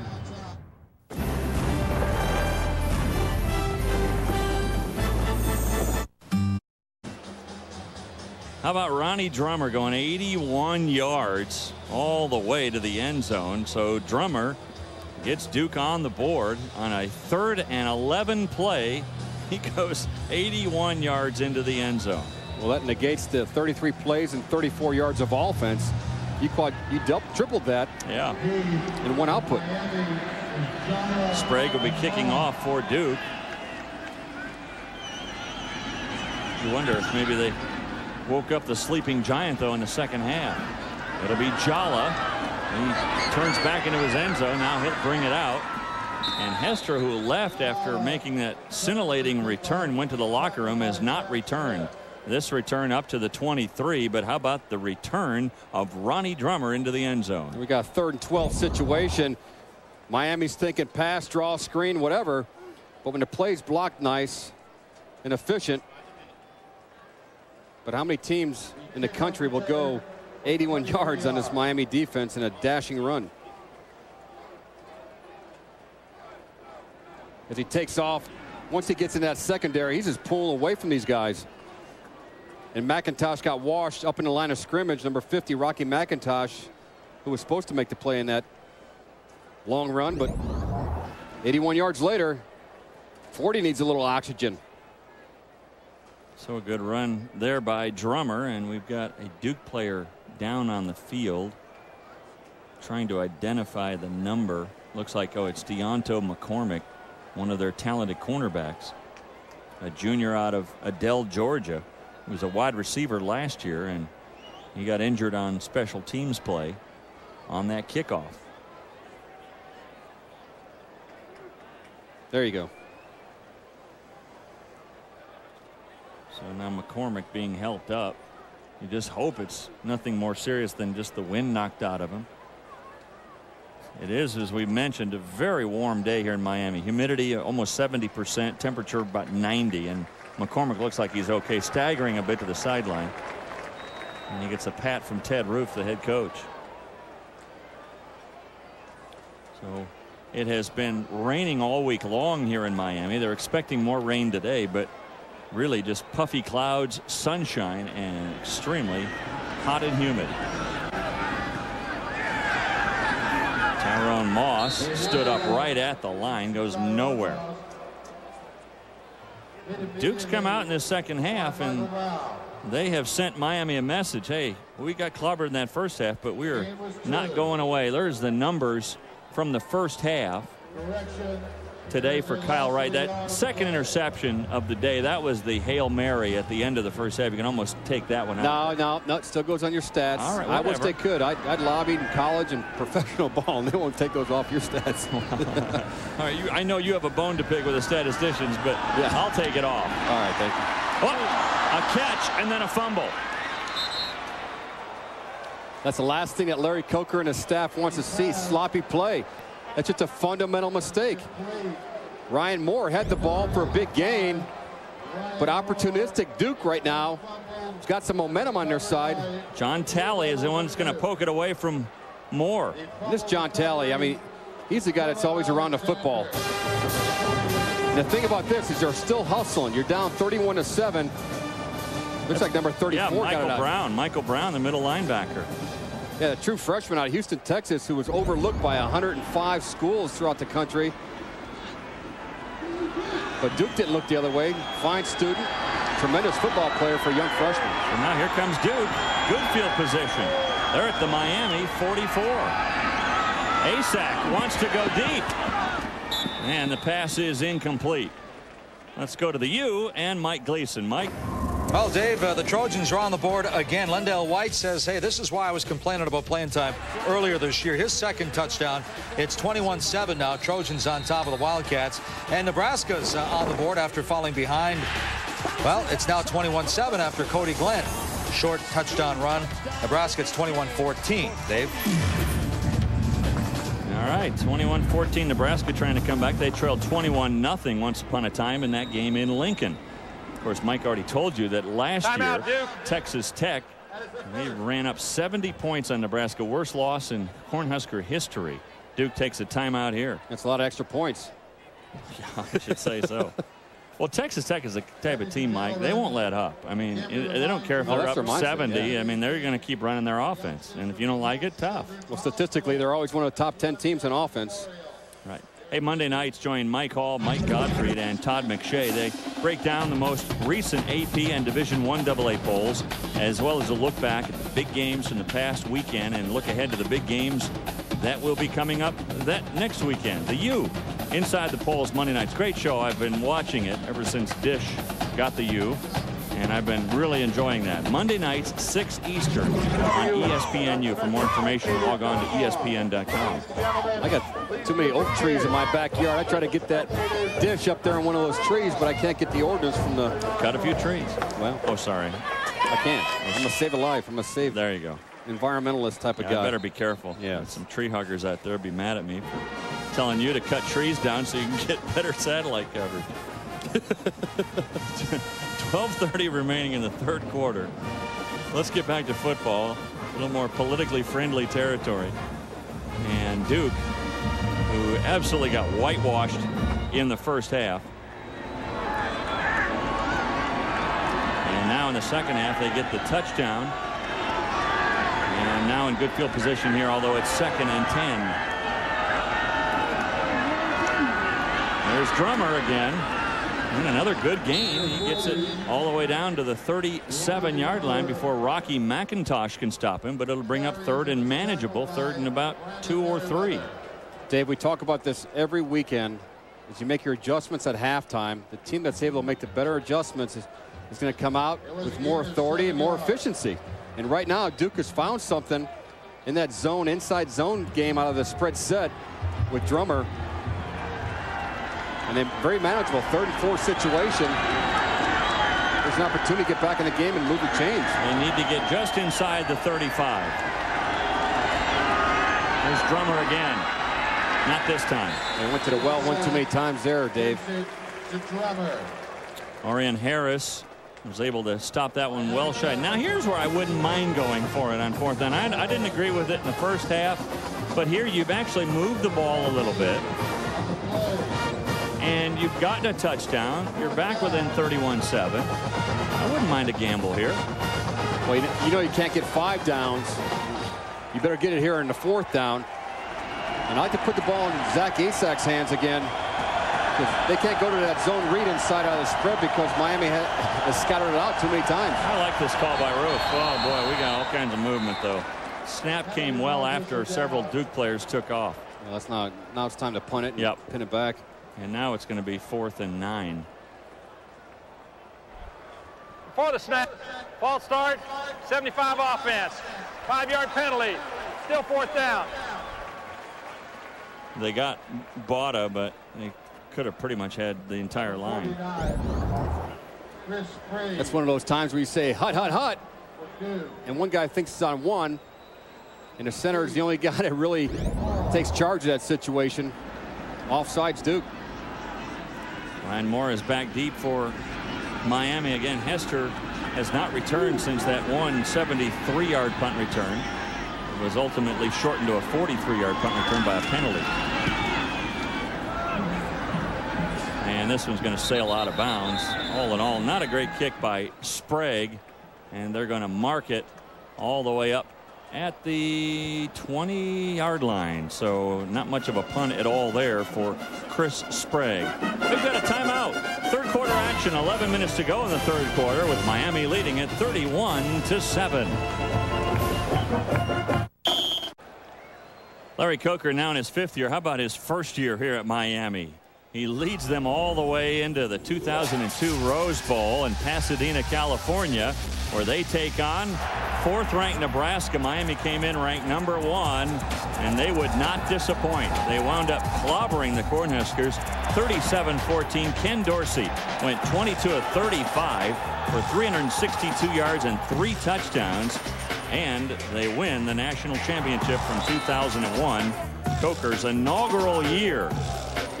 And right about now, that little ice break wouldn't be a bad thing. I wish somebody would do that to us here in the booth. Good 5-year run, though, for Coker. And I'm glad to see that they've given him another 5. Boy, good hit there by Talley as soon as Greg Olson caught the ball.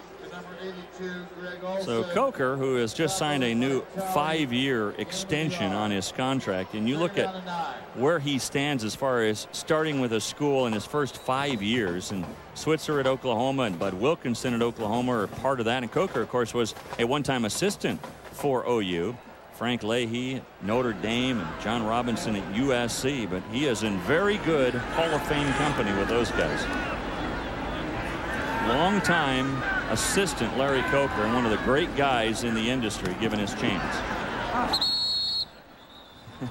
Moore is doing a little dance on the sidelines and stepped on the sideline and goes out of bounds shy of the 1st down marker.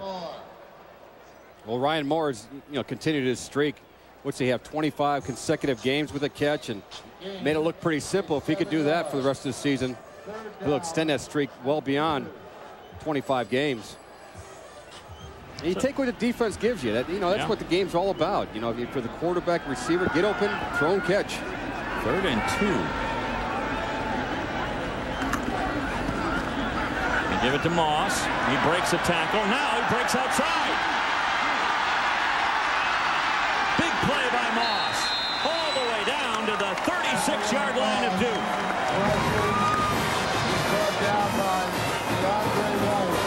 A A 47-yard run for Tyrone Moss. Well, Tyrone Moss is becoming a very patient runner. They go to an unbalanced line on the left-hand side of your screen where they have both tackles over there. It just puts the big boys on one side, and they just manhandle that defensive front by Duke, and Moss does the rest. And he stays in the game. You know, a lot of times you see these running backs with these 40-yard runs, they come out of the game. Not this tough cookie. He dropped 16 pounds because he wants to be fast. And he gets it again. Another nice cutback, a spin move down to the 31-yard line before Michael Brown could stop him.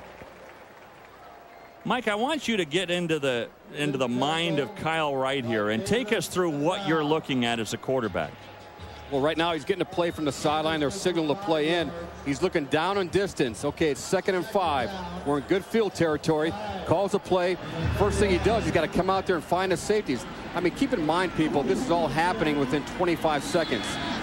And when he does this, he reconfirms things. He's confident with the call. He finds the safeties and goes ahead and runs the play. Runs a draw. Moss takes it down to the 21. This is a drive that is all Moss inspired. And you develop this experience not only in practice but game-like conditions. Okay, the play ended. We got a first down. Maybe right now you have some time to talk to the guys in the huddle. Let's punch it in. Let's punch it in. Let's finish the drive. Kind of a mindset reminder. He's calling the play in the huddle. Eye right, toss sweep right, on two, ready break. Breaks to huddle. He's got to find those safeties. He scans from the deep of the field back into the linebacker, see if there's a potential audible. Then he goes ahead and just directs the offense. Good to go. And a pass out of reach for Akeem Jalla. Let's get you back to the U and Mike Gleason. Mike. And Dave, we head back to Louisville, Kentucky. Cardinals now opening up some breathing room on Carolina. Braum to Mario Uridia. He's averaging 26 yards a catch. Well, those numbers are going to go up. This is his 4th touchdown reception. 31-7 now, Louisville on top of UNC. Dave. All right, thanks a lot, Mike. I saw that score 7-7.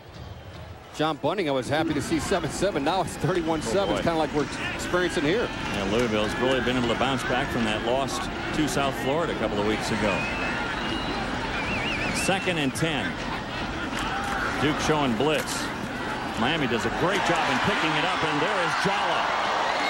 Jalla almost to the end zone. Brendan Dewan was able to save the score.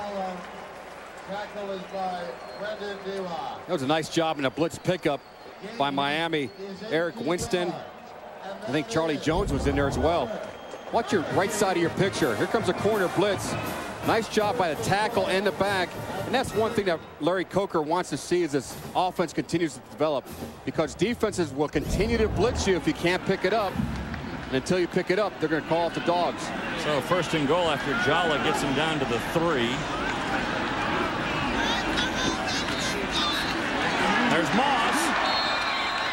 Boy, I don't know if he made it in. Looking for his 2nd touchdown run. He's about an inch shy. Between Tyrone and Sonoris, there is more moss in Miami than in a rainforest. Here's your power O play coming right at you. With the fullback leading up. He just got caught up in the trash and never was able to get the ball across the line, across the goal line. But he'll get another opportunity here. I'm sure he'll give it to number 30. Had 3 touchdowns on the ground last week. And looking for his 2nd here today. I think he's going to get a chance right now. Nope. The quarterback keeper. No signal. They got to look and see where the spot of the ball is. That's one time you're under that pile. You stick that ball forward or give it to one of your linemen. Move it forward.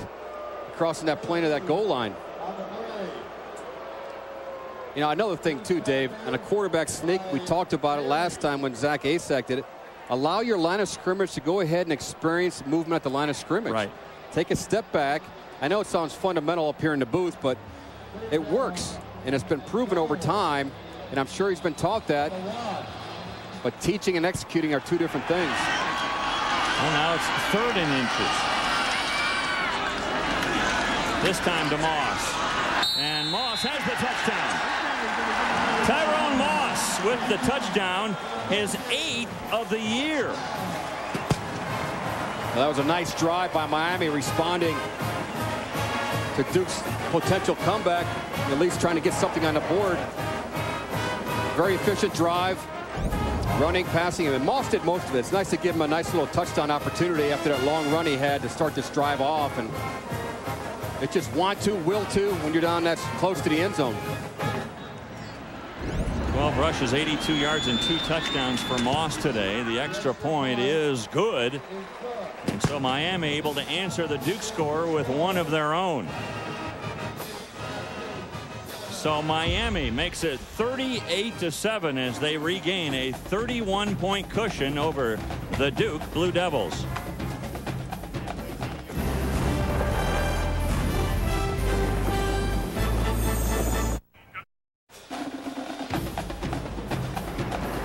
From the Orange Bowl in Miami, Florida, where today temperatures reached almost 90 degrees. Miami's offense is reaching some high temperatures as well. They're up to 38 now, 38-7 in favor of the Hurricanes.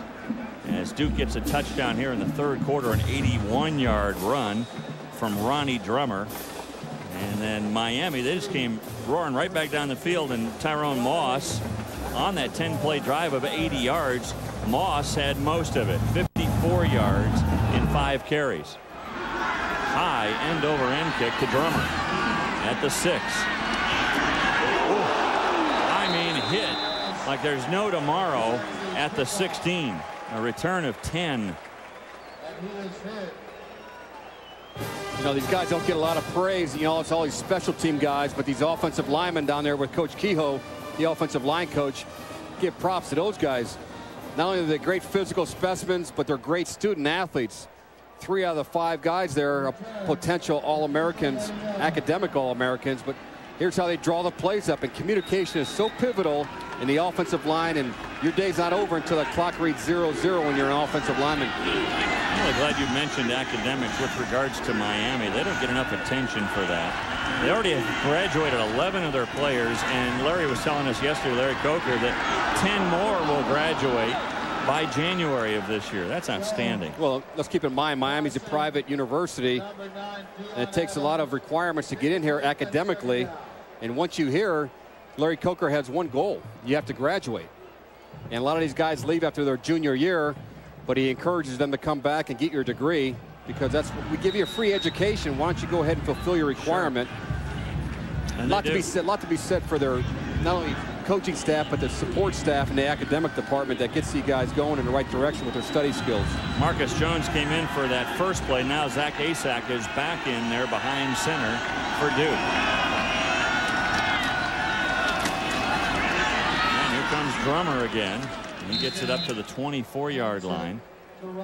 He was hit by Rocky McIntosh, and it's going to bring up a 3rd and about 5. Nice job by the Duke offensive line right there. Just your basic zone play off the left side, and Tyler Krieg and Demetrius Warrick did a nice job just coming off the line of scrimmage. And Miami starting to get a couple players there. Vegas Franklin, number 47, is getting in there, getting some reps. The talent level doesn't drop off much when you start to substitute for Miami. Showing blitz, and they're going to stuff Drummer behind the line. Boy, great penetration in there. And then Brandon Merriweather, the man they call the Killer Bee, because he can really hit you. He wears a wristband that says beware. He's 6 feet, 188 pounds, but they say he really packs a lick. Well, that's what happens when you have an inexperienced quarterback. You got 9 guys at the line of scrimmage, and he's just daring you to audible to a pass, and the inexperience doesn't allow you to do that. That's Devin Hester, by the way, just sitting in his street clothes now. He is done for the day, and his 4 punt returns, and the last one took it out of him. And it has not returned and will not return. Moore. Again, they're angling for the sidelines now. No chance for a return there for Moore. He'll have it at the 36. That's where Miami will restart their offense. But first, we go back to the U and Mike Gleason. And Dave, we take out to Los Angeles and the Coliseum. Wildcats of Arizona putting 7 more on the board. Kovalchuk finding Michael Thomas, touchdown. But hey, Trojans come right back. Lendell White, this is number 3 on him for the year. Now it's 28-14. Number 1 USC. Is it my imagination, or does it look like they can score every time they get the ball? I think they can score every time they get the ball. Yeah, I think they can do that. Miami's going to call a timeout here. I'm not sure they had the right personnel out on the field. They're making some substitutions here. And so it looks like Kirby Freeman's going to come in for Kyle Wright. Wright's had himself quite a day. 3 touchdown passes today. And over 300 yards through the air. Well, that's why we went to that shot earlier with the lineman on the bench. Coach Kehoe was saying, okay, you're in for this guy, you're in for that guy. Here's what plays we're going to run. And as long as you have things secure at the line of scrimmage, you're going to have a successful play. It's when you have miscommunication, and there's Kehoe and Larry Coker right there discussing what they want to get out of this next drive. Well, Kirby Freeman, who is a redshirt freshman out of Brownwood, Texas, has only thrown 1 pass this year. It was completed, a 7-yard pass. So getting a little bit of experience here, you know, getting his feet wet, as it were, in a game that Miami has well in hand. Well, I never had an opportunity. I was more like Kyle Wright, you know, given an opportunity my sophomore season in college to go out there and play. And I wish I had some opportunities my freshman year, but they had a senior as a backup. But this is what it's all about. That's why you come to Miami to play quarterback and get some game-like experience. And Deron Thomas will also be the tailback now for Miami. We welcome you to the Orange Bowl. For those of you just joining us, Miami has really dominated this game from the second quarter on. Mike Tomczak, former NFL quarterback and Ohio State quarterback as well. I'm Dave Armstrong. That is the aforementioned Thomas, who breaks a tackle and goes 10. Let's go back to Mike Gleason at the U. Mike. Check this out. We showed you Lendale White's 3rd touchdown. Watch Steptoe here on the kickoff return. You think Pete Carroll has a wire or something, or Steptoe simply stubbed his toe? He's breaking. He goes down. He stumbles at the 23. It's still 28-14. Quarter number 3. Dave, back to you. Oh, my goodness. He didn't have that cleat. You need that cleat on that left foot. You got to dig those toes in there. The 12th man. The turf monster, we call it. The turf monster got him. Andrew Bain shaken up just a little bit.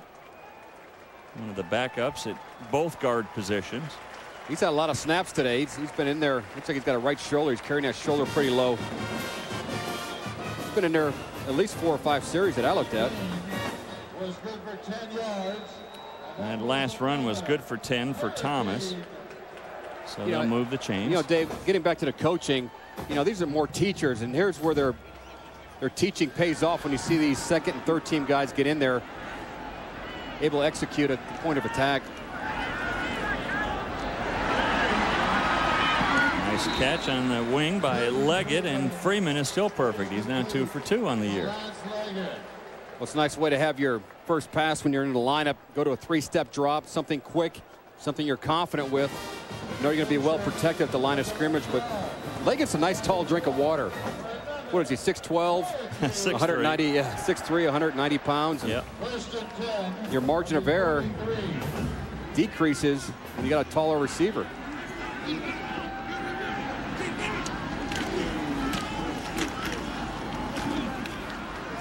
Another give to Thomas, and he was stopped behind the line, wiggled free to maybe get a half a yard. Patrick Bailey was finally able to wrap him up. That's not how you draw it up when you're an offensive coordinator, but when you're a defensive coordinator, that's how you attack. You get people up the field, try to disturb the running back in the backfield. Duke's still got a lot of fight in them.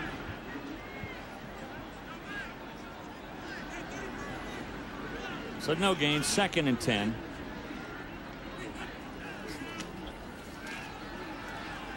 Play action. Nice run by Freeman. Freeman hit out of bounds, and that'll be a flag. Patrick Bailey wrapped him up when he was well out of bounds. I think Glenn Williams is over there also, number 24, but Kirby Freeman had a fullback wide up in the flat. Came off him. After the play, personal foul, late hit out of bounds, 84 defense, half the distance to the goal, First down. You see here on the left-hand side of your screen, they got a fullback immediately in flat. He's your first read. But he had somebody in the throwing lane, decides to make something out of nothing. And when you cross the field like that at the quarterback position, you take as much as you can and get out of bounds. Little aggressive play there by Patrick Bailey, as we stated earlier. He's trying to make a play. You can't fault him for that. Yeah, it wasn't really malicious. It just came too late. So half the distance to the goal, takes it down to the 12. Here's that unbalanced line again by Miami. Thomas danced over one would-be tackler, but then met after a short gain. DeAndre White was able to stop him. And that's been a staple for them, Dave. You know, they've gone to that unbalanced line. They run that power roll play where they pull the offside guard. They've been doing it for 5 years. Teams know it. They kind of tip their hat and say, hey, we're going to run to the unbalanced side. It's up to you guys to stop us. But it comes back to teaching. And you got a staff that Larry Coker has put together. Even though they're going to run it, there it is. Unbalanced line again. What he means by unbalanced, folks, is there's more guys to the right side of center. Into the end zone, tipped and incomplete. Incomplete. Let's go back to Mike Gleason. Mike. Dave, not too many incompletions down by the goal line for the Arizona Wildcats. Same team that got beat 28-zip by Cal. Gilbert Harris reaches down, pulls it in. 28-21. Cats within a score of Southern Cal. That's unbelievable. Arizona just won't go away. That's good stuff. Well, I played my first year in professional football with Mike Stoops, the head coach at Arizona. We were in camp together, and talk about a fiery guy. I know Bobby's fiery, but Mike's as fiery, if not more. Mike, of course, the younger brother of Bob Stoops, head coach at Oklahoma. 3rd and 9. Freeman into the end zone. Touchdown! Ryan Moore. The 4th different receiver today for Miami to get a touchdown pass. Well, it's only fitting that Moore receives that touchdown reception. He's extended his streak to 25 games now in receptions, but getting into the end zone makes all your hard work during the course of the week pay off when you're able to find some pay dirt. Nice job by Freeman. For the point after. That is good. 45 now on the board for Miami. They up their lead to 45-7. We saw earlier Kirby Freeman did a nice job moving out of the pocket on a scramble, but this time he's scrambling to throw. And when you're throwing late into the end zone like that, you got to be aware of all bodies. Make sure he's the only one that has an opportunity to catch it. Well, he really threaded the needle there, didn't he? And the signal of the U for Moore as Miami University tacks on 7 more. Let's check out the standings from the ACC, brought to you by Dr. Pepper. And you see Miami with that one loss. It came on their opening game to Florida State. They've won 3 straight since then. Looks like they're going to go to 2-1 in conference play and 4-1 overall. Duke, meanwhile, is going to drop to 0-3 with their loss here today and 1-5 overall. Duke will have Georgia Tech next up for them, and I'll tell you what, Georgia Tech's going to be mad because they almost pulled out a victory the other night against North Carolina State and had the last play of the game intercepted. So who is going to win? I mean, Virginia Tech right now looks like the class of the Coastal, but it's still up for grabs because Miami and Virginia Tech will play. Florida State looks like they are definitely the class of the Atlantic. I'll tell you, that game in Blacksburg, if Miami stays in this attack mode on offense, we know their defense is pretty sound. They just need to be more complimentary on offense, and they've been showing that here today. But we saw Virginia Tech, Dave, and they're pretty tough to beat at home. And they were talking about it at the studio at halftime. They might have the best defense in the country. They really might. Well, they held this Duke team to 35 yards of total offense. Yeah. It's something that Miami has yet to do. Well, that one big play, really hurts Miami's overall defensive outlook today, that 81-yard touchdown run. But when you look at Coker moving over to the ACC, we were asking him about it yesterday. And he said, well, not so good for coaching security, but he said it's a great league. And he said, we're just thrilled to be a part of that. And his overall ACC record, not so good, 3-4 in his last 7 games. That'll go to 4-4 with a win here today. But I have a feeling that Miami isn't going to, miss a beat. They're going to come right after, moving from the Big East to the ACC. And they say it's already improved their basketball fortune, too. It certainly has. And they got a nice ball club coming back. You've got to have a nice ball club to compete in ACC basketball. Clifford Harris takes it forward a couple of yards. You said Larry Coker talked about being a coach in the ACC. It's not good for longevity, but signing a nice 5-year extension. But you go back to Thursday night's game that was on ESPN. Chan Gailey, you got the thrill of victory and the agony of defeat. They drive down there. They have an opportunity to get the game-winning score in the latter minutes. And you saw the look on Coach Gailey's face, after that disappointing reception, no reception, interception.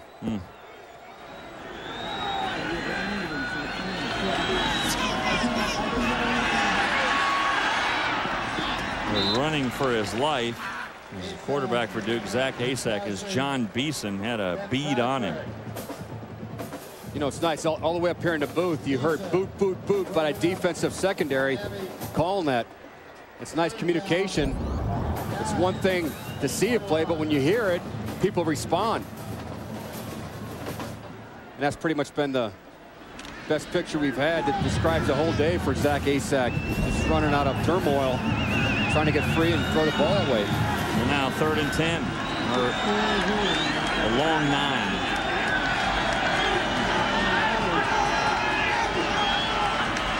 And now movement. So back them up 5 more. They were trying to bring all 9 guys. Got those offensive linemen back in their heels.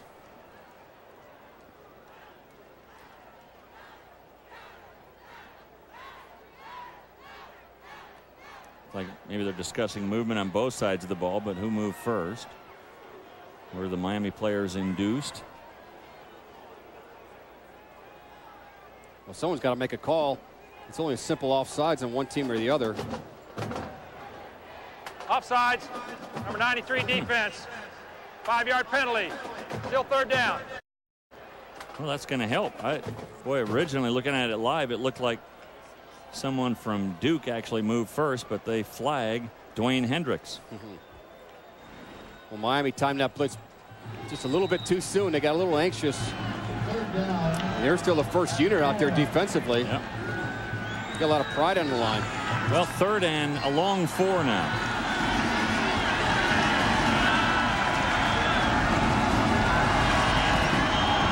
Asak on the keeper, and he'll be held shy of the first down marker by Javon Nanton.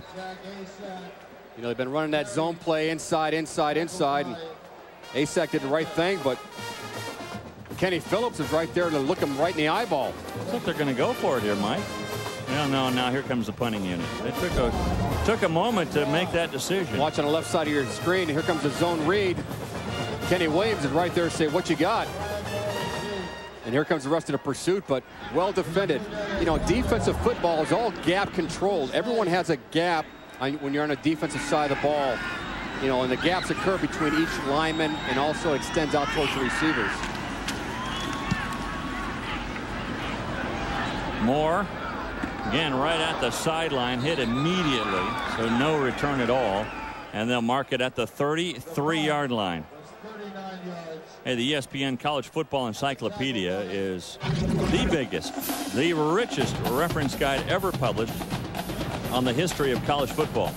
It profiles, records, stats leaders of all 119 Division I programs. You do not want to miss it. If you are someone who follows college football and you want to know, for instance, well, when did Duke start playing and who was their quarterback in 1928?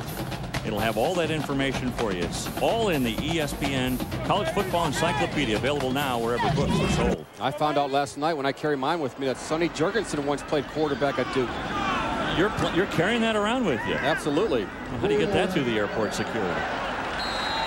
That's extra luggage, isn't it? Yeah. But Charlie that's okay. Jones. I'm so in tune with this encyclopedia because I'm a sponge right now in this broadcasting booth. Yeah, I know.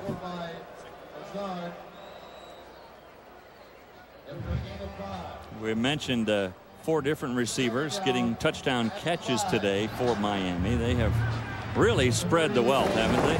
Well, they certainly have. Look at Ryan Moore, number 85, has got the majority of the catches, but look how explosive. You know, there's some great names there. Leggett, Moss, Olsen.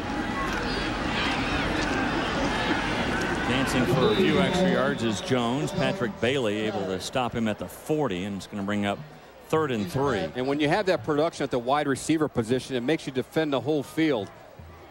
You know, a lot of teams in college football don't even exploit their tight end, and when you have a tight end like Olsen and the perimeter receivers, it makes a defense cover 53 1/3 yards width of the field.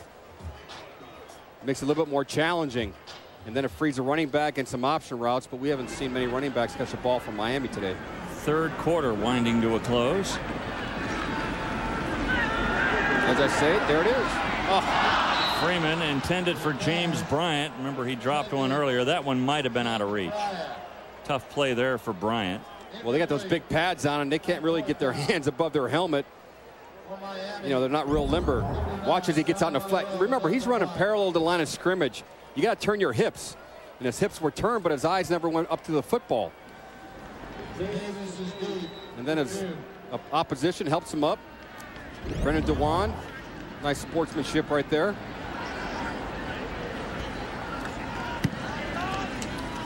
End over end punt.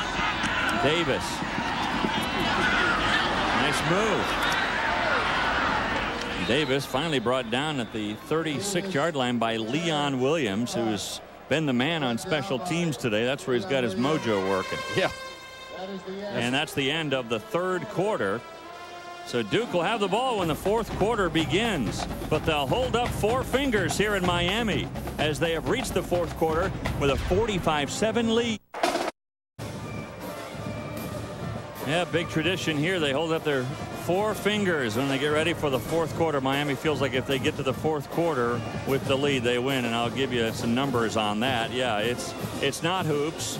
Coach K will be getting ready for basketball soon. In fact, they start in 1 week. Already. A little practice. We'll be at Duke next week, but for football, you and I will be there to watch Duke and Georgia Tech next week. You think we can get in that gymnasium, Coach K floor, Coach K court, show you my 3-point range? I mentioned 4th quarter belonging to Miami. This short catch by Deion Adams. How about this? Since '85, Miami has won 180 of 183 games when they've had the lead after 3 quarters. That's astounding. They're 180-3 since '85 with a lead after 3 quarters. Wow. That's a nice place to put your hat.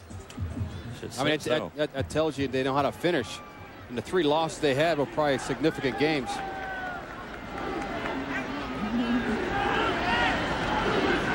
Second and 5. Asak right across the middle.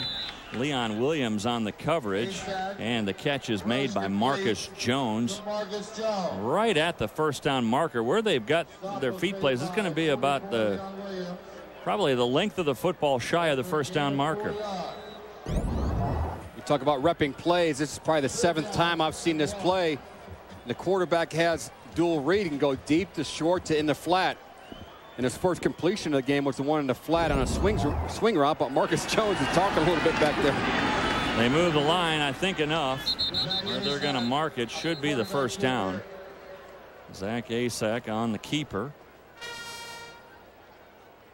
I like that. I learned something today about a quarterback sneak, taking a step back, kind of seeing where you're at, and then following your line instead of just snap it and go. Makes sense. Exactly, because if the center or guard gets stuffed, and usually some of those linebackers walk up into the gaps, and your hole's not exactly right over the center. Sometimes you got to step away and let things execute. And it's pretty fundamental. It makes a lot of sense, and I've had a lot of quarterback sneak opportunities. You don't want to get drilled. You want to find a nice place to fall. All you need is a half a yard. Operating from the shotgun, Asak. And here comes the pressure again. Man, oh man. it just keeps coming and coming and coming. And Rocky McIntosh with yet another sack for Miami today. As we get you back to the U and Mike Gleason. Mike, what's up? Go to Knoxville, 13-0 Georgia. Philip Fulmer says, come on, let's make some plays. Hey, Jonathan Wade with his second pick on the year gives his Volunteers just the spark they needed. And Clausen takes it in on the sneak. And Tennessee is on the board now. Remember, it wasn't 14-0, it was 13-0. Now it's 13-7, Dave. All right, so one more touchdown could give Tennessee the win there. That's a great game in the SEC. Batted in the air and incomplete. John Beeson got his big mitts on that one. Well, he's had a nice game today. Yeah, he has. John Beeson. He's been around the ball, up in the air, chasing the quarterback and running backs around in the backfield. He's only a sophomore. They really moved him around too, Mike. I mean, he came as a safety, then they tried him at fullback, and now he's at linebacker. And he says this year it just feels much more instinctive. He doesn't have to think as much as he used to. So anything that makes it easier, because football you're supposed to be instinctive and not think that much, but also have fun. And he looks like the type of guy that I like to play with in the huddle. Now 3rd and 16 for Duke. Here comes pressure. They get the pass off, but boy, then the coverage after the completion was right there. That's just great dominance on defense. Knowing exactly where you need to be, executing the blitz. I mean, people talk about execution on the offensive side of the ball. It's just as important to execute on the defensive side of the ball, and your blitz reads, your blitz protection, formation alignments. Very good teachers on this staff, and these athletes have bought into it and have done a great job here this afternoon. All for that 181-yard run. They've really played themselves an extremely solid football game. High punt's going to go out of bounds again. After those 2 returns by Hester, it looks like Duke's strategy is let's just punt it out of bounds, even though Hester's not in there anymore. We try to get better in every phase, and I think, you know, talking about this when we come back. All right. From the 19-yard line, that's where Miami will restart their offense. We're back to the Orange Bowl in a moment. Takes lots of sun to make great oranges, and the sun's setting now through the rim of the Orange Bowl. We bring you greetings from Miami, where Hurricanes were worried about their offense going into play today. They need to worry no longer. They've spread the ball around to 4 different receivers for touchdown catches, and Kyle Wright has been able to take pretty much the entire second half off here today. Freeman looking downfield, and the pass is incomplete.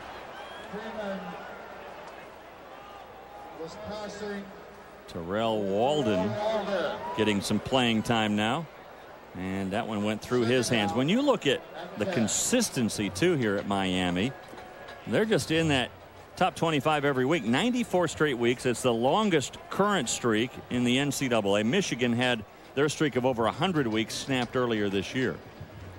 But that's just amazing consistency. 94 straight weeks. And it'll be 95, 96. I mean, they're going to keep going. Here comes Andrew Johnson. They were trying to decide whether to redshirt this guy or not. Why redshirt him? Give him the ball and let him go. Andrew Johnson. So Johnson, his first carry of the year. Well, that's electrifying for him and also his family. The Pittsburgh, Pennsylvania native, coming off a knee surgery he suffered in December, but very patient for your first run. Sometimes you get up in the line of scrimmage too quick, but that vision's nice. And one thing I like about all these Miami players, they compete. You know, you play well in the game, gives you many more opportunities in weeks to come. I can see what he does in a second try. 46-yard carry on his first try. Nice to see him come back. He tore his knee up, his anterior cruciate, right before the Peach Bowl last year. He's been out ever since. And Larry Coker told us yesterday he was really kind of toying with the idea of bringing him back. They didn't know really what to do. Do I bring him back? Do I let him, you know, stay out and redshirt this year? And Johnson, to his credit, I loved what he said. He said, hey, coach, you do whatever you think is right for us to win. I'll do whatever you guys want us to do. And I just think that's extremely commendable by Andrew Johnson. Well, the unselfishness in a team sport like this is paramount. 2nd and 10. this time Johnson wrapped up behind the line. We've got a loss on the play. No loss, though, when we send you to the U with Mike Gleason. Mike? And nothing lost when USC looks for Dwayne Jarrett. As Steve Israel said, all he does is catch touchdowns. But watch Matt Leinart here. Throwing against his body. Nice pitch and catch here. And it's 35-21, second touchdown for Jarrett.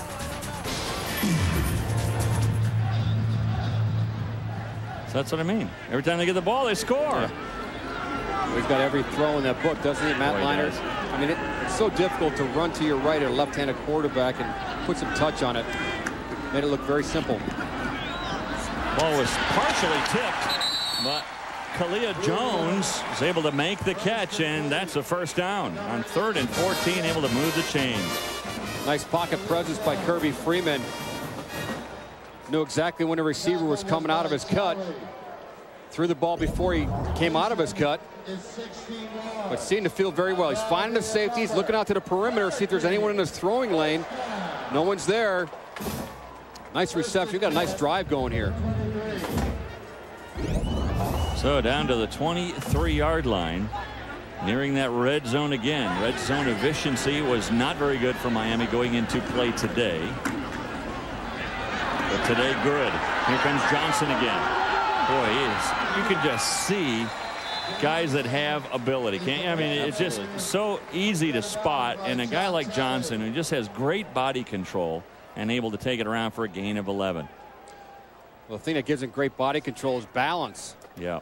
You know, they're finely tuned athletes. They spend a lot of time in their nutrition, conditioning in the weight room, strength training. Some of it's God-given, though, isn't it? Well, it is God-given, but you look at these guys, and their body never gets off balance. Yeah. The great running backs, you know, everything is shoulders, hips, knees, and toes. Everything is in line.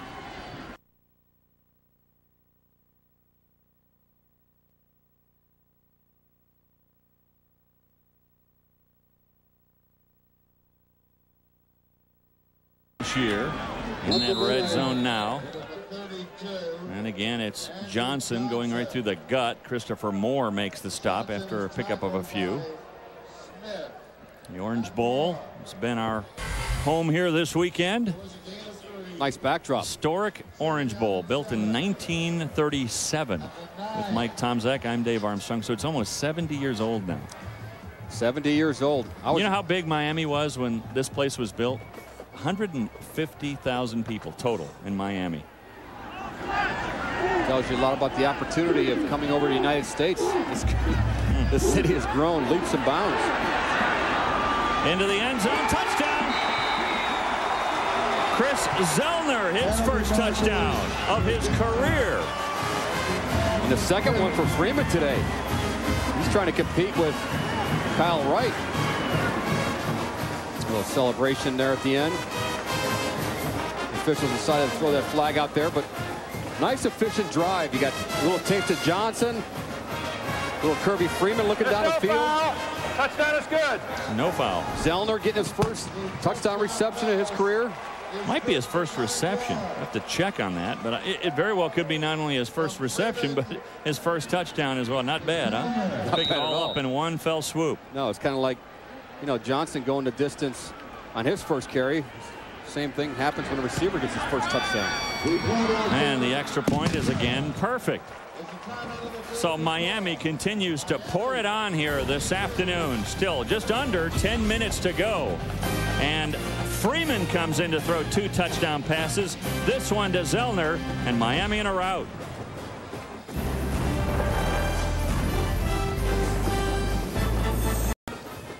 This is not a duck. This is Sebastian the Ibis. What's the ibis is a bird that when a hurricane is arriving, it's the last one to leave before the hurricane, and it's the first one to come back after the hurricane has passed through. So instead of having the Weather Channel on site, we should just look for the ibises. Look for the ibis. They'll let you know when it's coming. I'd rather have an ibis on location instead of those Weather Channel people. You need an abacus to keep score here today. It's 52-7. And the quarterbacks at Quarterback U here at Miami are having themselves quite a day. Well, Dave, you learned something about the quarterback sneak. I learned something about the wonderful ibis bird. That's right. It's not a duck. It's not a seagull. It's an ibis. Now the mighty Ibis. Hurricane warnings have been up here today as the 6th touchdown pass of the day. Well, nice job by Kirby Freeman. Get his head around it. Tight end's right there. Find him, find him, find him. After he finally locates, he's looking out to his perimeter, see if the safety or corner is going to come back in the field of play and try to disrupt that throw. Zellner, his first catch and his first touchdown. Unnecessary roughness. 15 yards to the spot of the foul. First down. 15-yard penalty. Unnecessary roughness. On Duke? Yeah. I didn't see it at the end of the play. It must have happened at the end of the play, Yep. but a lot of frustration over there in that sideline. You bet. It is no fun to be in Ted Roof's shoes or for Duke. They came in here knowing they were a heavy underdog. I mean, they weren't making any pretenses that this was going to be a walk in the park for them or anything like that. In fact, what Ted Roof told us earlier this week is he said our focus right now is on ourselves. We've spent a lot of time on execution. We've got a lot of freshmen, and they're playing a dozen true freshmen right now. They've got all these injuries that they're not making excuses about. So they knew it was going to be tough, but now they're going, all right, now you get to this point in the game, and you've been embarrassed a little bit. It's 52-7. Somebody sometimes like to take a little frustration out. I don't think you're going to hurt many people when they have all equipment on, but from a sportsmanship standpoint. Almost picked off by Leon Williams. Let's get you to the studio. Let's go to the U. Mike Gleason. Mike. Huskers trying to protect their home turf in Lincoln. They're down by a couple of touchdowns. Zach Taylor has 2 picks already. Not this time. Terrence Nunn in for the touchdown. His second catch. Now it's 27-21. And remember, Nebraska was down 21-0 in that game, and just to hold Texas Tech to 27 points is doing something. Well, again, Duke going nowhere fast. And that's one, you know, the reason they're not going anywhere fast because Miami still has a lot of ones in there defensively. There was Mr. Brandon Merriweather. Yep.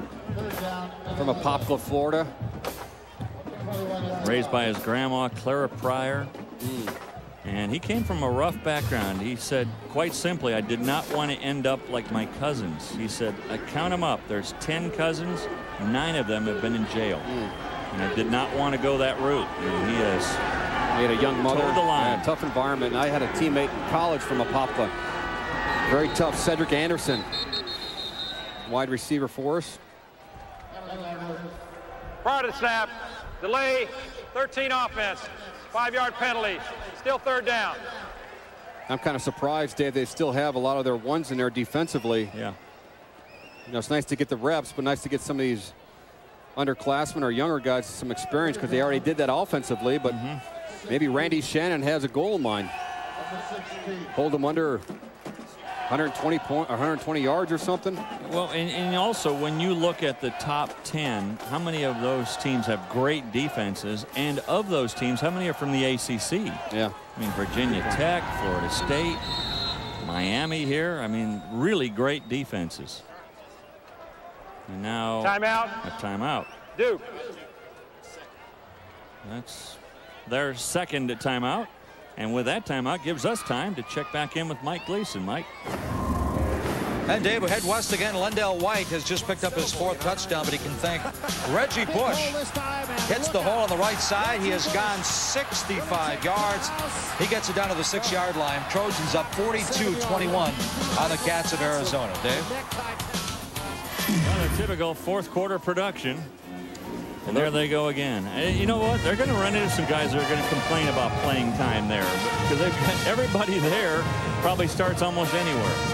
They certainly do, and you can probably say the same thing here with Miami. But you know, it's a team sport, and I think you know you can't account for injuries, you can't account for lack of production on the field, and that's why you build depth.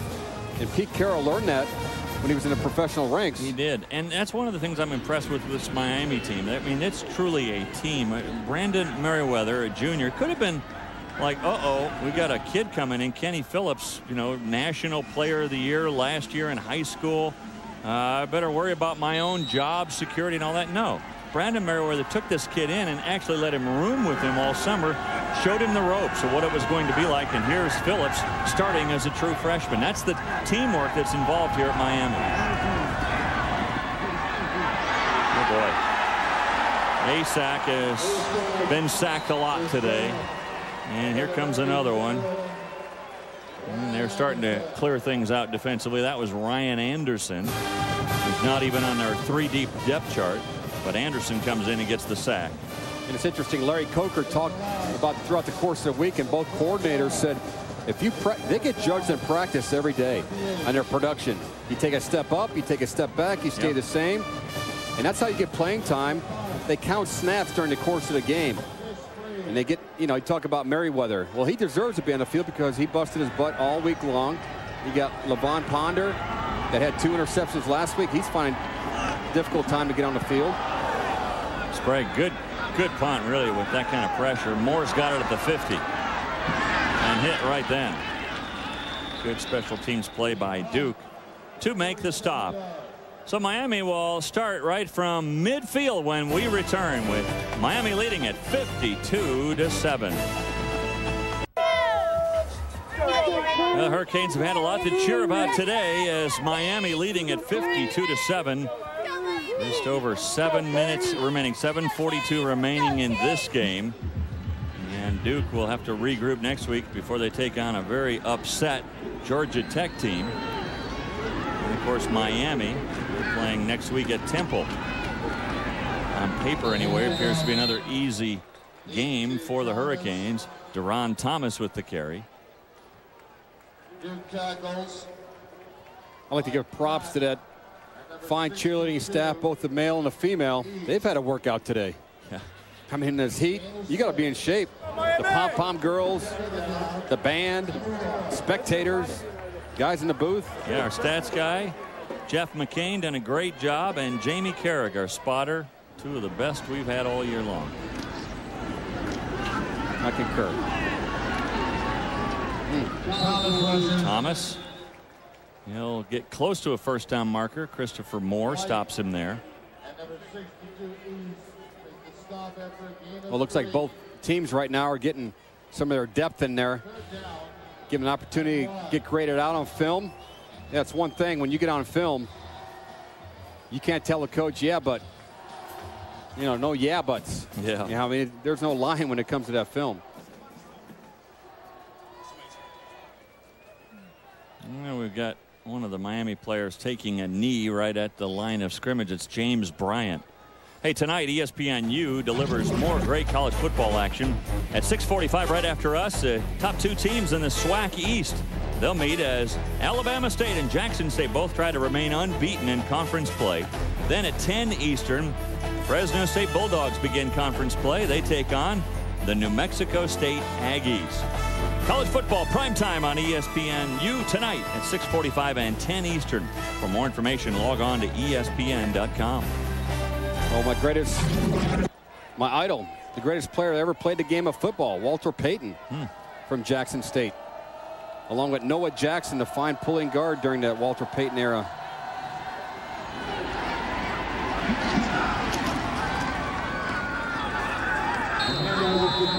Should be enough for the first down for Thomas. C.J. Woodward came in, but Thomas only needed a yard, and I think he got at least that. He did. I don't know now where they've spotted that ball. They're going to have to measure here. Yeah, it's 4th down. They're not even going to measure. It's 4th and about the length of a football. I like that enthusiasm, though. I mean, football is made to have fun. I mean, you're out there thinking, reacting, colliding. But have some fun, jump around, pat each other in the back, and that's what I like to see. Duke, even down the liner guys are still doing the same thing.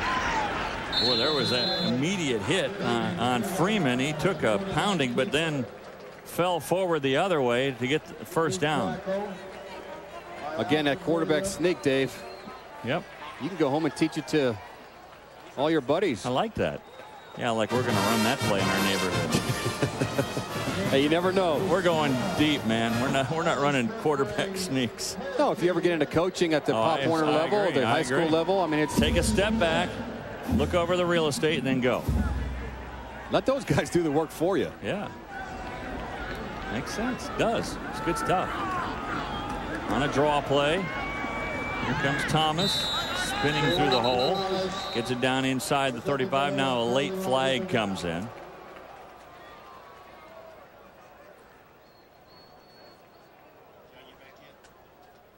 Here's where it starts to get sloppy. Some cheap shots or something. After the play, personal foul, 45 defense, 15 yards to the end of the run. First down. It's the second time in the last 5 minutes that Duke has been whistled for a late hit or a hit that was a little bit above and beyond. Well, Mr. Robinson's trying to make a play, and he didn't see it in his mind's eye that it was a personal foul or a late strike, but those guys in those zebra stripes have very keen eyesight. And especially at this point in the ball game, right. They're really going to be very careful to make sure. The whole thing is to make sure no one gets hurt. Thomas again trying to bust outside, and they'll wrap him up at the 15-yard line. All in all, this has been the kind of day that Miami was hoping for. I mean, they really accomplished a lot of their goals today, didn't they? Yes, they certainly have. And the offensive coordinator, staff across the board, Dan Werner's boys, talked about decision making at the quarterback position that is so paramount in Kyle Wright's success. And he certainly went out there, started out a little slow because he had a couple drops, but he picked it up after they got punched in the mouth, and they were nonstop after that. And Freeman's been very efficient as the backup. He's thrown a couple of touchdown passes here today as well. 5 touchdown passes in all to 5 different receivers for Miami today. There goes Thomas again trying to turn that outside corner and cannot. Stop at the 15 by Moore. Rushes. Moore, number 99. Well, that's what happens. You get down here in the running game. I mean, Miami's trying to run the clock out. They're really not getting a strong push up front, but Duke right now is starting to send guys from the secondary to kind of clog that line of scrimmage up. This will be the 123rd straight game that Miami wins when they score 30 or more. Their 144th straight win when they score 31 or more. That's putting up some numbers. I mean, that's a lot of 10-win seasons for this fine institution.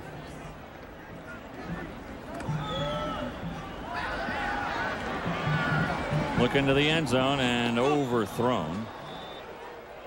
Pass was intended for number 20, Terrell Walden. Pass intended number 20. So do you bring out the field goal unit here, or is that rubbing it in? Well, you got to work on your field goal game. I mean, I don't think they're really solid in the field goal, the snap, the hold, and the kick. Yeah. I would think a game like conditions an opportunity for you to kind of work on that segment of the game. Looks like they're going to go for it, though. And the big decision here is if we kick a field goal, that's going to look like we're just trying to tack on. And here, hey, it's 4th down. We're not just going to hand you the ball. We'll try to run a play. Freeman on the keeper and will not get there. So Miami will turn the ball over on downs. And we'll get you back to Mike Gleason at the U. Mike. Dave, we head for Knoxville. That Georgia defense forcing Tennessee to punt from their end zone. Thomas Flowers takes over from there. Win with special teams, and Georgia found a way to win. Thomas Flowers returns a low punt, 50 yards for the touchdown. 8:50 to go in the 4th. It's now 20-7, Georgia. How about that? Georgia, 5th-ranked team in the country, going to Tennessee today. And I don't know if you call that an upset, but would it be a huge win for the Bulldogs? Especially in the SEC conference where it's so nip and tuck to begin with. Absolutely. So Duke comes out on what could be their final possession of the game, just over 3 minutes remaining. Asak, his pass is incomplete. You know, when you think of Miami, probably the first thing that really comes to mind is, you know, people referring to it as quarterback U. They've developed so many great quarterbacks here at Miami. They've also starting to develop a lot of great tight ends. Olsen's fitting right into the mix with guys like Bubba Franks and Kellen Winslow and Jeremy Shockey. Overall, they have sent 47 players that are currently on NFL rosters. 47 guys currently on NFL rosters that played at Miami. 24 of the 32 teams, Mike, have at least one representative of the Hurricanes, and 8 have 3 guys. Well, those personnel scouts, I'm sure, flock to this university, get in a film room, study talent. Where can they fit in our ball club? And, you know, when you get to that next level, Dave, all you got to do is find one team that falls in love with you. Yeah. And I think a lot of these pro personnel scouts are looking for that nugget that nobody else has, or looking for a guy like a Vilma, you know, that kind of comes onto the screen late in his career, and he goes out and becomes defensive rookie of the year last year. Look at their first round pick since '84. Not quite, but almost twice the amount as much as the second place Florida. Unbelievable. Is it because, Mike, that they run an offense that's very similar to a pro style offense? I don't know if it's, I don't look at that as a pro style offense, to be honest with you. I think they do what's best based on their personnel.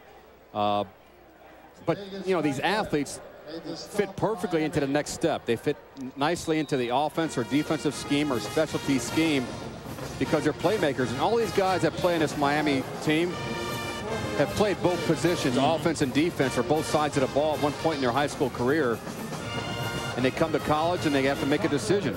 And when they mature and go to that next level, but there's no guarantees. Once they get to the NFL, we've seen a lot of guys fall on their face. Didn't, you know, they're projected to be a good players, but they never pan out. But there's other guys that go on and just to infinity and beyond, so to speak.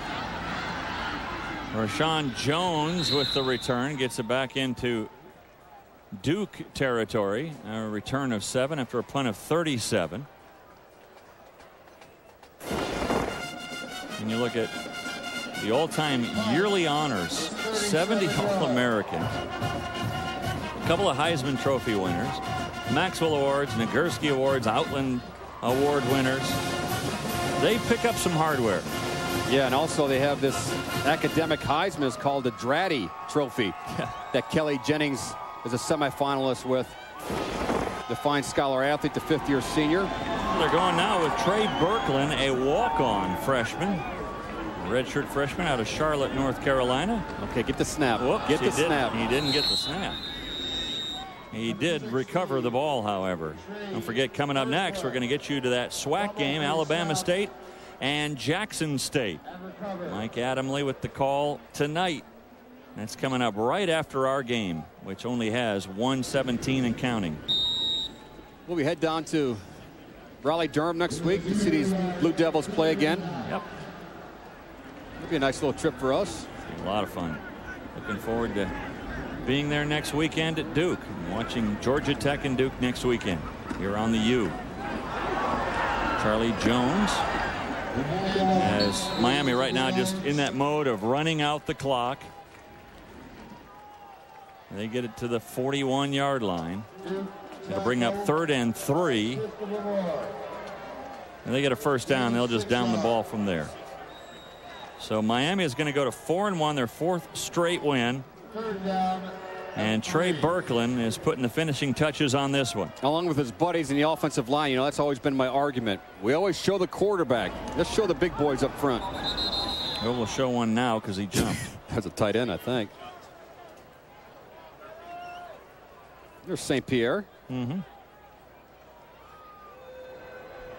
For the snap, false start, number 11 offense, 5-yard penalty, still 3rd down. They'll get some coaching in the meeting room. You could do some gassers or a little extra run on the track. Mr. Farr. We control those, son. You can control those just by watching the ball. He's like, yeah, but I just want to get my number called. I've never heard my name over the loudspeaker. There was a guy last year we did a game. He had 3 offsides, and we asked him the next week we did the game. He said, I'd just like to have my name called. Well, he did. And again, Charlie Jones. And this game will come to a close.